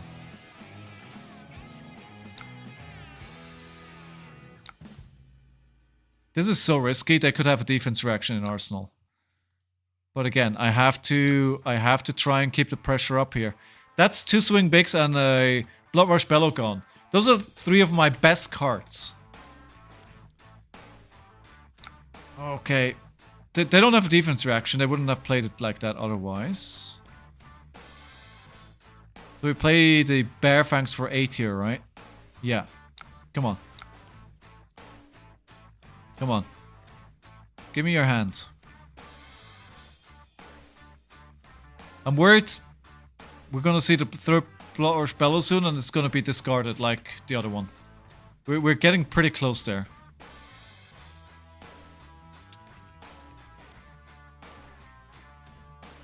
Like deck is without Fabric, you mean?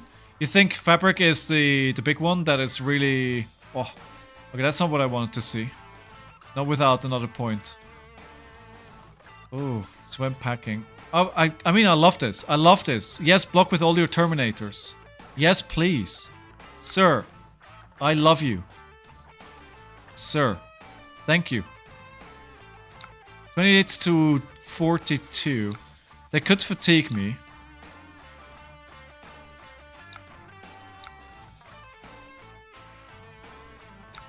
Yeah, I don't know why they use the tanks to block that. They're like basically their strongest cards. So can they always use instant speeds from Arsenal? No, right? Ah, well, that's a lot of block.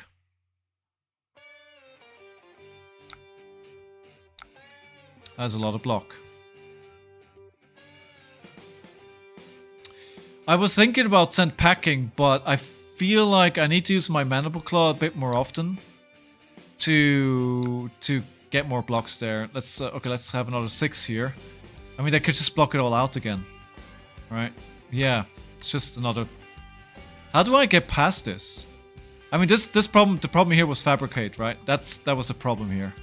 They blocked the whole turn. This is nasty. I'm gonna run out of threats here. I'll risk it again. You're getting to the point where you're mostly have blues. Yeah.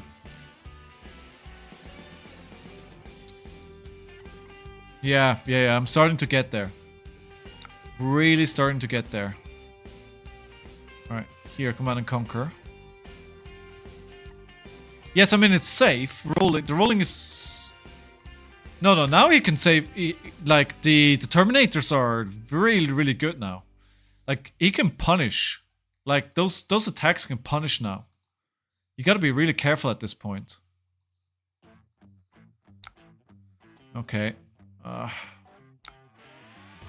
think I need to play a Big Cast Bones turn.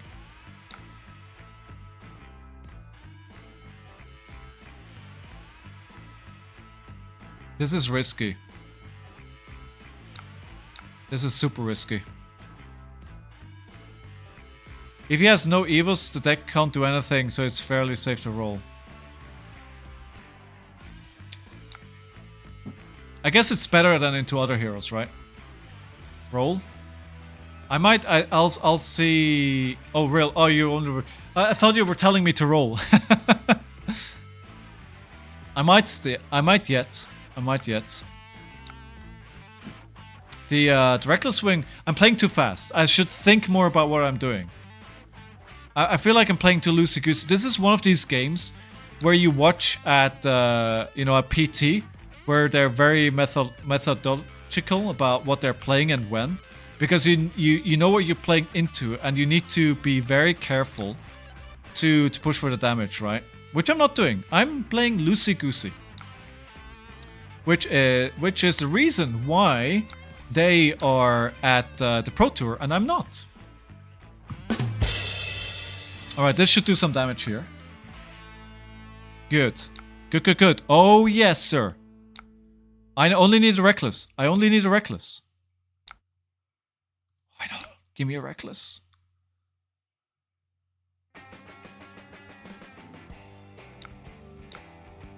This is risky. in before I get it off the top of the deck and it gets discarded. Right. I don't know why they went to 1. We might go to 5-1, guys. And girls. And, you know, everybody. Do I play Cast Bones here? I just got it, right? So, wait. So, yeah, we do this. We filter our hands to make sure we draw into that Reckless Swing as fast as possible, then we'll play the Cast Bones. Then we know what's there as well. It's there. It's there. It might be time. It might be time.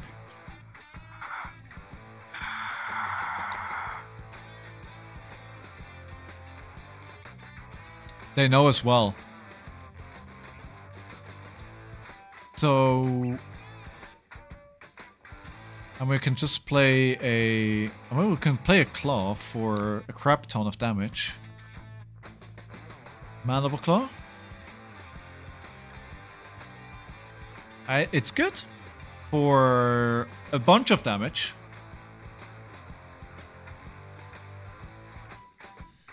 9.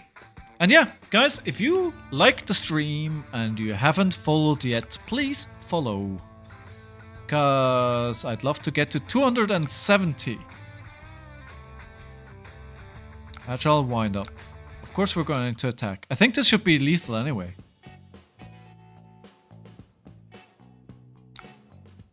Holy smokeronis.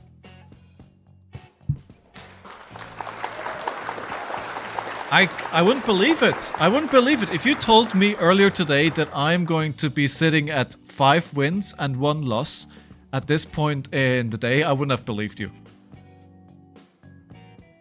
The stream is meh, I'm here for the music.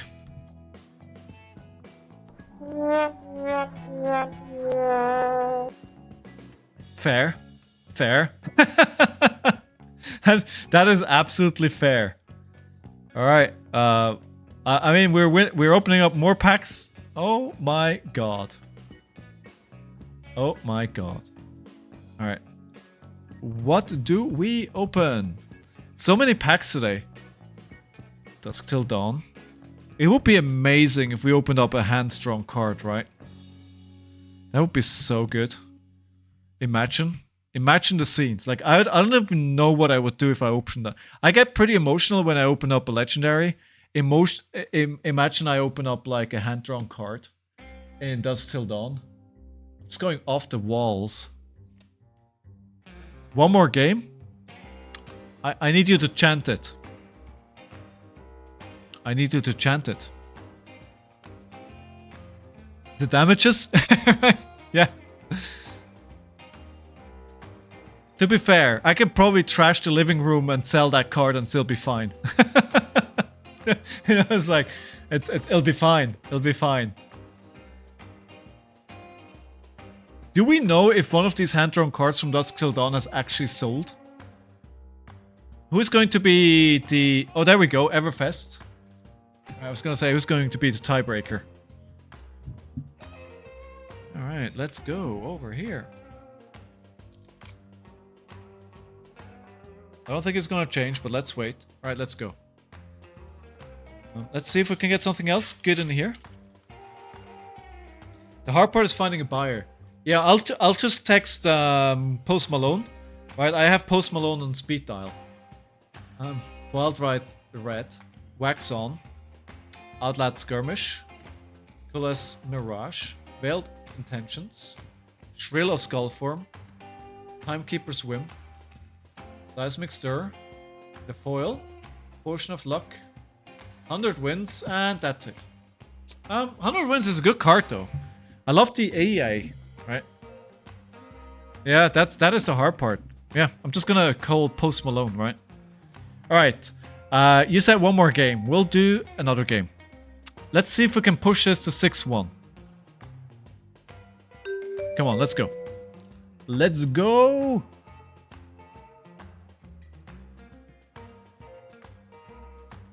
So this week we're playing Blitz at my armory. I think I mentioned already. I'm going to bring Reiner. And one of the things that I wanted to look at as well. Hey! Thank you very much for following Iron Leg 454. The game hasn't started. Ooh. Arachne. First or second? This is an interesting one. How are you doing today, Iron Legs?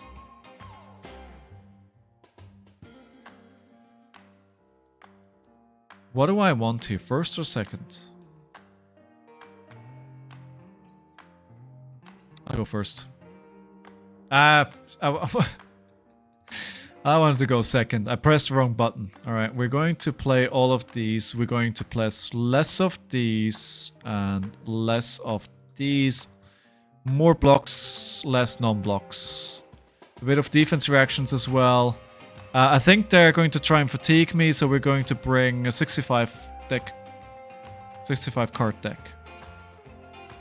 That makes sense. Doing pretty well so far. How about yourself? I'm doing really, really well. Where are you from, my friend? Thank you for joining the stream. Ooh, we can play an Assault and Battery into a Wreck-a-Romp. And we're going to discard this to get an Agility. You want second into Arachne. They just block the first turn. Yeah. I was thinking... Yeah, you're right. You're right. Alright, let's do this. Round one. Fight. Alright, I like the 2 equipment blocks. I kickstarted the... Yeah, I was like, why are they using the equipment there? Do they have 2 non-blocks in hand? Like, why would you do that?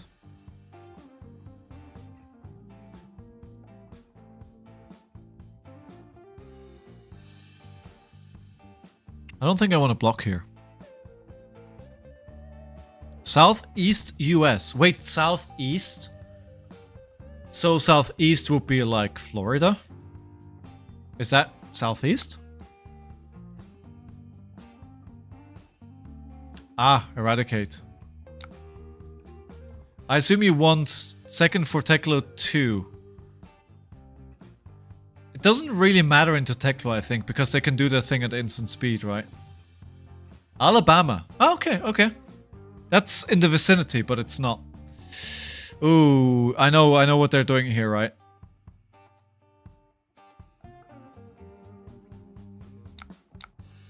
Oh, no, exactly, that's why they did that. Alright, I'll let you take all my cards.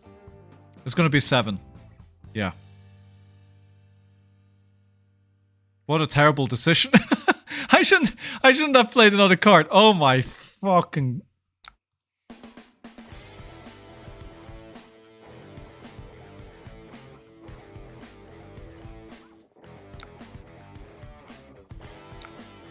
What did I do? What did I do? What did I do? I'm in danger. Alright, I guess we win from here. We win from here. That was like the worst decision I've made in a while. Right, nice Alabama. Cool. I don't think we have anybody else here in chat from Alabama. What's your favorite hero? What do you like to play? Yeah, I should have blocked with 2 cards. I don't know what I was thinking there. Well, I was thinking I want to play 2 cards, right? That's what I was thinking. But I wasn't thinking properly. That's a problem.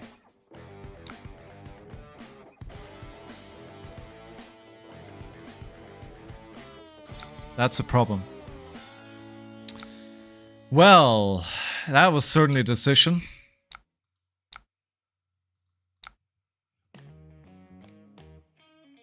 I played Bravo for almost a year. And then her heart switched to Victor when it came out. Really? You think Gold Tim is that much better? I mean, it's pretty fun. Hey, burst flames, be nice. Be nice. Oh, that was bad.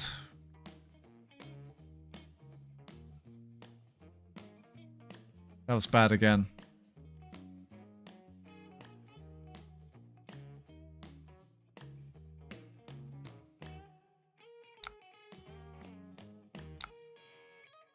Yeah, I should have done that. I should have just done the claw. Like, I can't afford to discard cards, honestly. I can't afford it.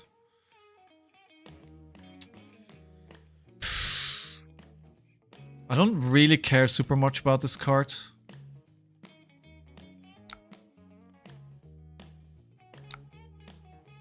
Keep that at top, I need a blue. I don't have a good hand here. If I play this Bearfangs, it's gonna get discarded, so let's not do that. Maybe just a swing big, but I don't want to give them a... Let's roll Scabskins here. It's a game of bad decisions. Ooh, I lucked out on that one. Well, I discarded the swing big, so I don't know about lucking out. I do. The value of Victor is nuts. I like the ability to close games with Bravo, but people are so willing to take the vanilla damage that Victor shows. Right, fair. How do you feel about Victor in the current meta and when Dromai goes? Is community content used for sharing Twitch clips too? What do you mean, in my Discord? Yeah, go for it. Go for it. Yeah, absolutely. Do it.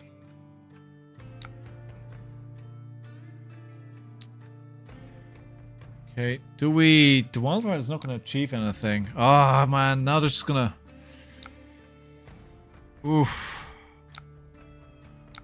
Yeah, I think those 8 cards that were gone at the start are going to come back to hurt me. 21 damage attack in Blitz is fun. It is. Are you playing Blitz at the moment?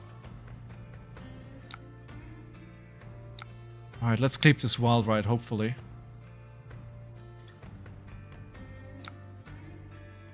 One.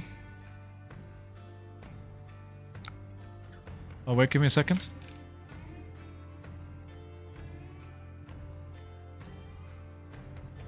You get a bit of doggy cam. Right, I'm not blocking this. How bad can it be? Oh, well, that bad. I don't know why he's scratching at the floor there. But apparently it's a thing that he wants to do. So, you know. Clash.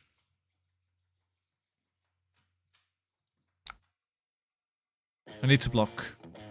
Oh. Okay. Thank God they're not banishing here. I can't use Wildride though.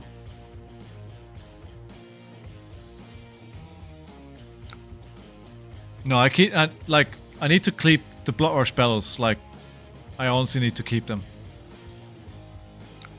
I think Victor is pretty good into the current meta. KO is a rough match just because winning clashes is more hit and miss. While you're just playing the value game is sometimes enough for KO. Victor had a weird feeling match into Dromai. So when she leaves, I think he'll get much better. I think that I agree on that, right? And that's why I asked you. Because my theory is that with Dromai leaving, Victor's stocks are going to go up. And I think he's going to be a really good pick in the meta. If you're... Once she's gone, you know, it's going to be really good for...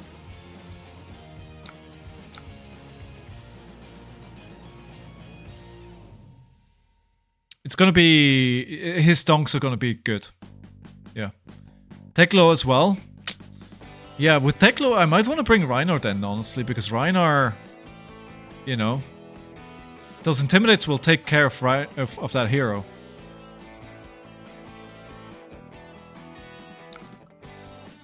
I need to play a turn here. Oh my god, they're getting all my best cards.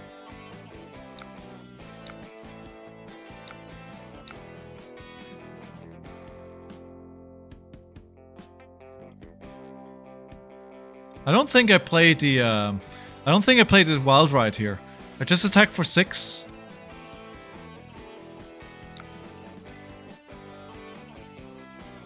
Yeah, I don't play it. I play the 6 and then I'll attack with the pack hunt. Oh, never mind. Never mind. With the inertia token, that changes everything.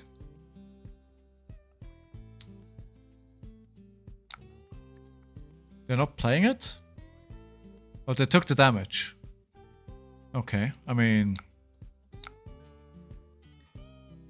I should have, now that I know they have it, I should have played it the other way around, right? Because now I'm gonna, if they play it now, the card is gonna be gone.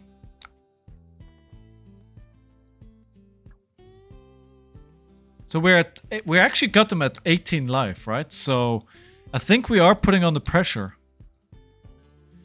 Doko left. Oh no! Doko left. I'm in danger. I was wrong button. That's the problem when you have the soundbite button right next to the camera button. No, too bad. He'll be back. I'll bring him back whenever the first chance I get. Okay, I'm gonna take the damage. How bad can it be? I have 33 cards left, right? So... oh, well that is bad.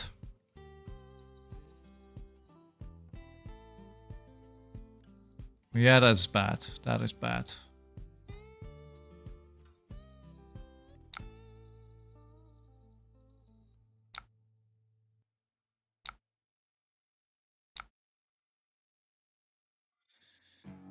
Not ideal, but I think I want to have a biggish turn, so I need to play this. I think I should have used the... oh, there we go. That's good, though. Good. Good, good, good, good, good, good. We're cooking now. We're cooking now. 3-card block, play Castbone. That could have been a good option as well. I agree. Yeah, I think that could have been good too. Hey, Cobalt! Welcome, welcome, welcome back. How was your weekend, my friends? We haven't seen Punter yet, right? Punter went to the calling this weekend.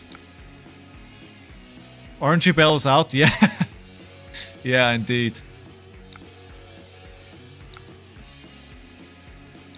I mean, if you're not going to let me have any cards in my hand at the end of the turn, I might as well play them all. The Command and Conquer is not going to do anything. So instead of playing that, maybe I think I play the Agile Windup.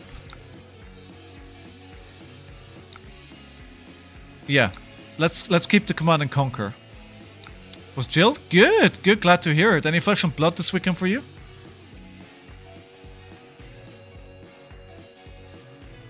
Use Windup ability.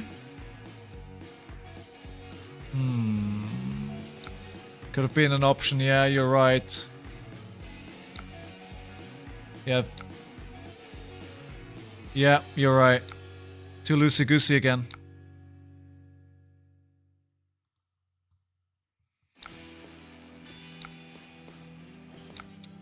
I mean, I locked into it. But, yeah. It's not the way I should have played that.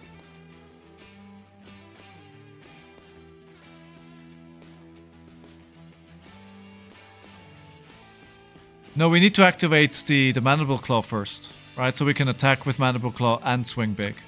Why are they playing Regicide? Very exciting Pro Tour and Mistveil reveal. Yes. Yeah, it was a great weekend. Like, they hit... I feel like the reveal of Mistveil is so far in the back already that, like the games this weekend just completely eclipse it, right? Like, the games were so good. Yeah, we leak more damage. Good.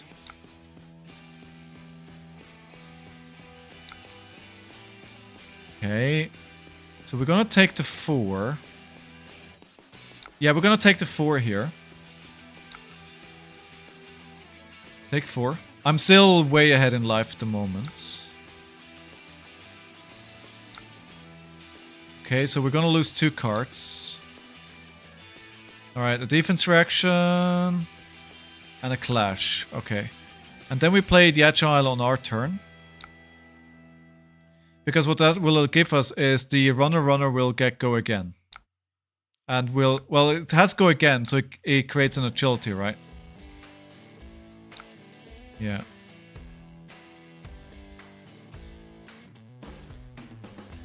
Do I attack with Mandible Claw after this, though, or do I... or yeah, the Agile Windup in... I don't like a 3 cost. I don't like a 3 cost in Arsenal.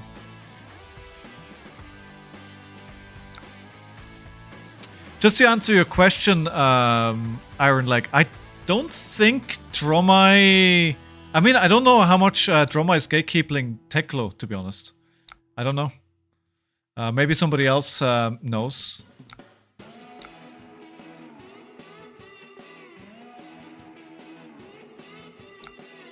Okay, good. They're taking more damage here. They got them down to 6.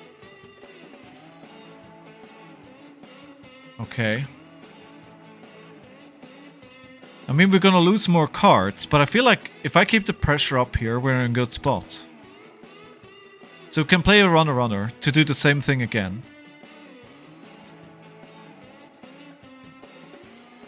And then we claw. So I think we block a 3 then, but it doesn't make sense because we already have an agility. Ooh, okay, Sigil is the last thing I want to see. This is the second one. I think Maximilian is having like bad dreams of Sigils right now. The poor guy. The poor guy. But, let's be honest, Arthur played to his outs, right?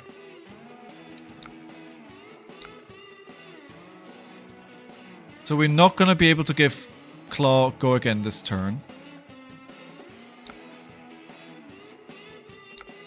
Yeah, it was, I mean, honestly, yeah, it was insane. I mean, I didn't see the full game, right? I only watched that at the end there, but yeah. Man, what a game. Alright, so I have a frailty.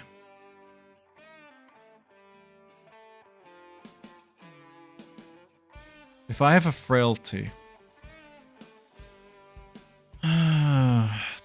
but the Clash of Agility is not going to do much. I think I need to build up a 2 bigger hand here. As dangerous as that sounds, because I'm putting something in Arsenal. But I might get them to take 2 more damage here. Yeah. Another block is good too. How many codexes have we seen? I think we've only seen 1 codex, right? Yeah. Alright, okay. This is fine. We're taking another 4. We're taking a lot of damage now. We're losing a lot of cards, but I'm playing a Blood Rush spell turn. The sigil heard around the world as a big collect. Oh yeah, dude. There's like, I think this is gonna be one of those moments people are gonna remember for a long, long time. I think this is like a pivotal game moment that will be, yeah, people will remember this. People will remember this. Come on. Come on, please. Good. Alright, good. Good.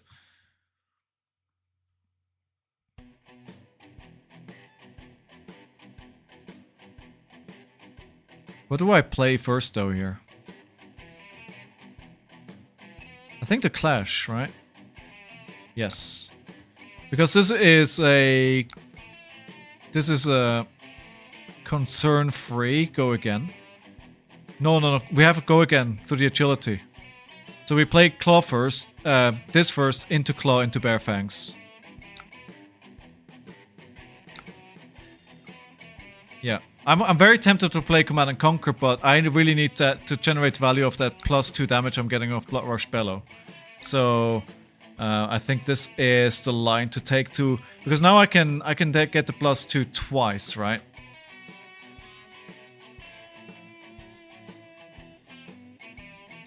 Okay, so we play the Mandible Claw here for 5. This is gonna get us pretty close here. That's the 3rd Blood Rush Bellow gone though, right? Yeah, because we discarded 1. Yeah, that's the 3rd and last. Oh, Savage Beatdown, that'd have been nasty. Oh. What a turn. Oof. So we got them down to 3, right? So they're almost in Reckless Swing range. We haven't played a Reckless Swing. Have we lost a Reckless Swing? We have lost both. So Reckless Swing is not an option.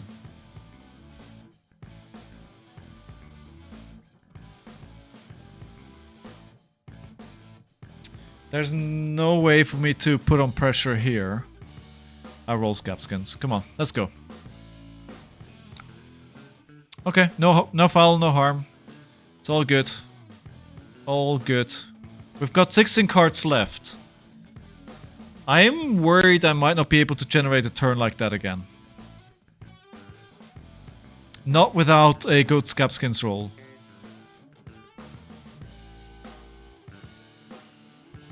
Okay, I'll do this then. To get a might token for next turn. Maybe try and pitch stack one final big turn. Yeah. I don't know what that big turn would look like.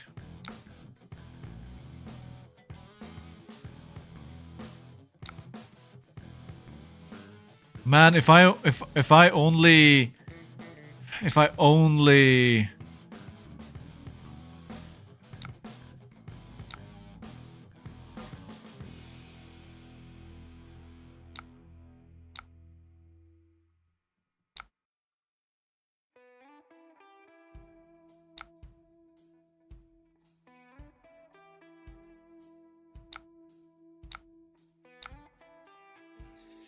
okay, sorry for going quiet there. if I only had a reckless swing left, right? If I only had a reckless swing.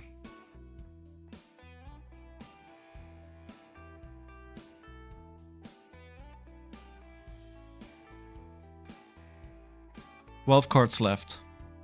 This might be one of my last threats. I think I'll attack for 5. And put the Command and Conquer in Arsenal. And try and make a big turn happen. With maybe we can get this Agile wind-up back. GG. Not yet. Not yet, Burst Flames. We're still in the game. Let's see if we can take it home somehow. I mean, they need to block with 2 cards, basically. If we can... Yeah, alright. Good. I mean, I'll take it, right? They still have a 3rd sigil, right? So they're going to get 3 life back, which is suck. Big suck. But the codexes are still out there. We haven't seen the codexes yet. Which is worrying. This could be a good hand. Oh, there goes the sigil.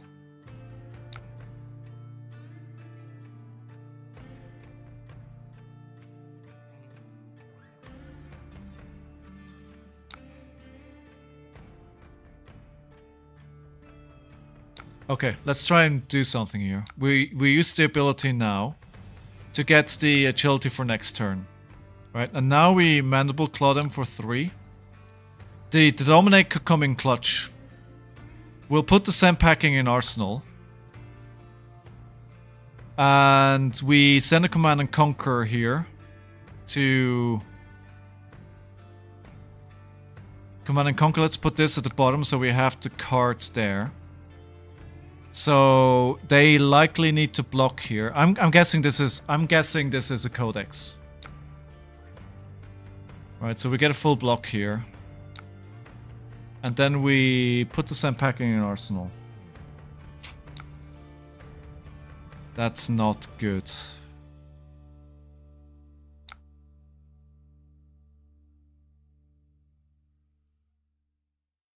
So wait, we can do something here. We can do something. What I'll do is, I will discard the Mighty Wind-Up. Discard the Mighty Wind-Up on my turn. Turn on Claws. Right? We can then play Sand Packing. I thought I could play 3 attacks like that, but I'm gonna be out of resources. The inertia is gonna hurt badly. So the Sand Packing doesn't do anything.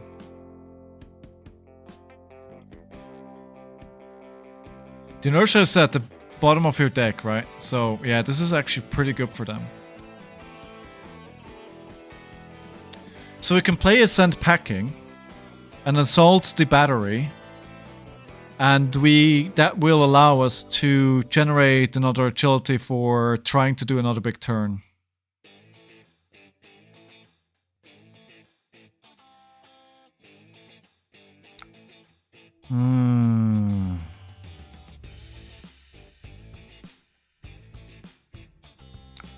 Yeah, I think we're all out of... We're all... It's all blues now. .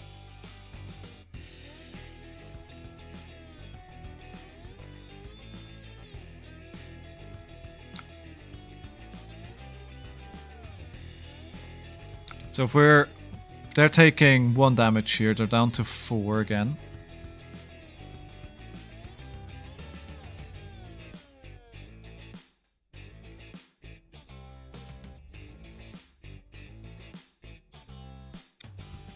Scapskins. Come on. Oh, no. No. No. I gave it away.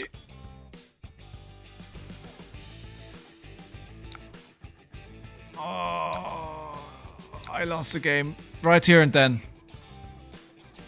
That's where I lost the game. Yeah. Should have went for the token.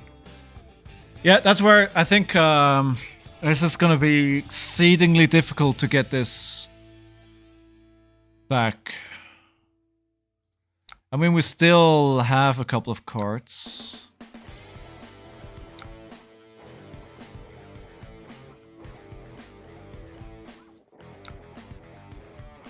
What do I need? What do I need to? Oh, this is bad. Yeah, this is bad. This is bad. I need to block this. Oh. No. Okay, it's over.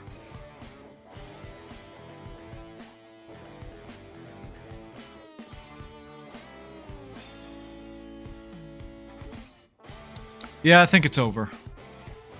I gave it away there. Because I need to block with 2 cards here, right?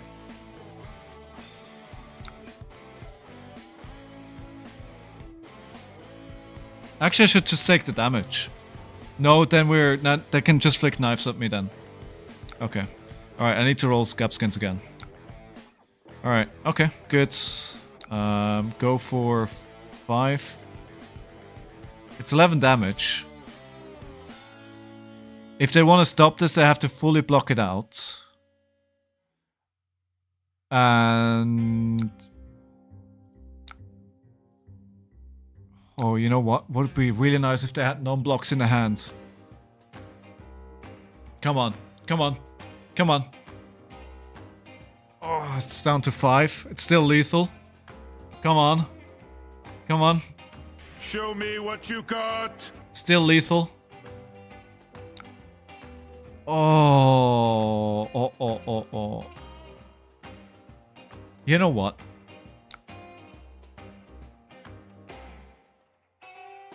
What card do I take? Oh my god, what do I take? This could be make or break.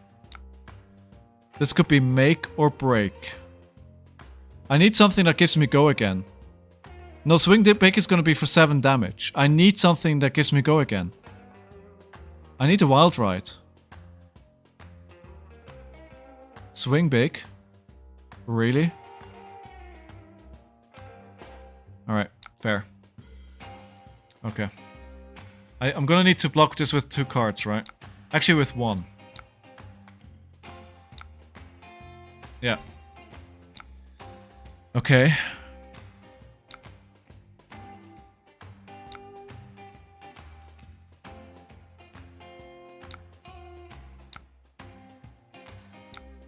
Stupid, but it worked. Stupid, but it worked. Oh, 2 defense rack. Oh my god. Can you not? Oh, that was painful. I know exactly where I lost the game, right? Everyone knows where I lost this game. Yeah, fair point, Howling. I think that was the right way to do it.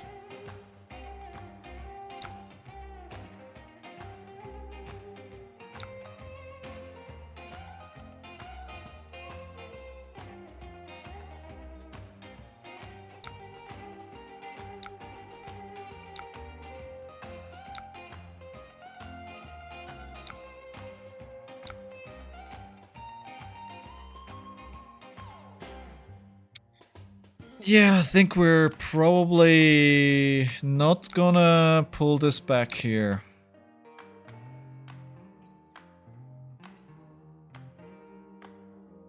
Not unless they brick their hand suddenly. Defense reaction? Oh man, so close.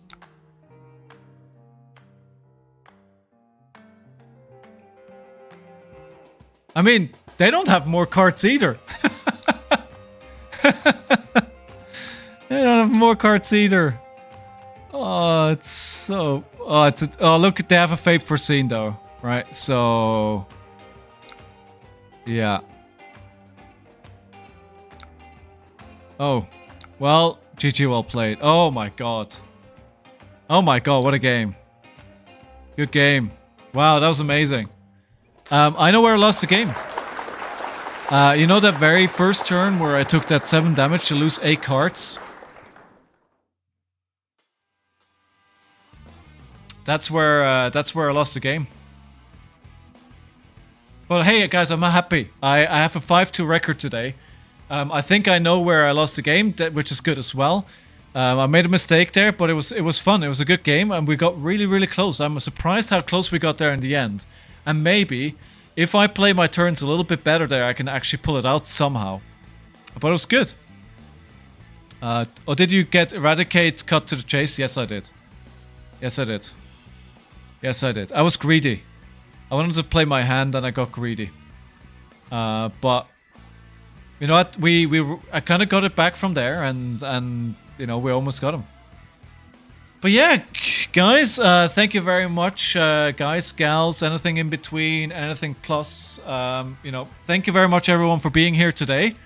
It was a really, really great evening. It was great fun. I think I learned things again.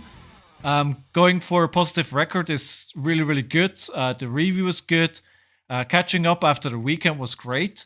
I'm going to be practicing more KO probably tomorrow. I do want to do some Victor, not in the too far future, because I think he's going to be good and I should practice him. But for now, we'll stay on KO. Thanks for hanging out. If you haven't yet, hit the follow button so you get a notification when I go live next, which will be tomorrow at 4:30 p.m. GMT. And I hope to see a lot of you. If I don't, I hope you have a great week. Yeah, I hope you're all here again tomorrow. Until then, have a nice evening, have a nice morning, have a good afternoon, wherever you are. And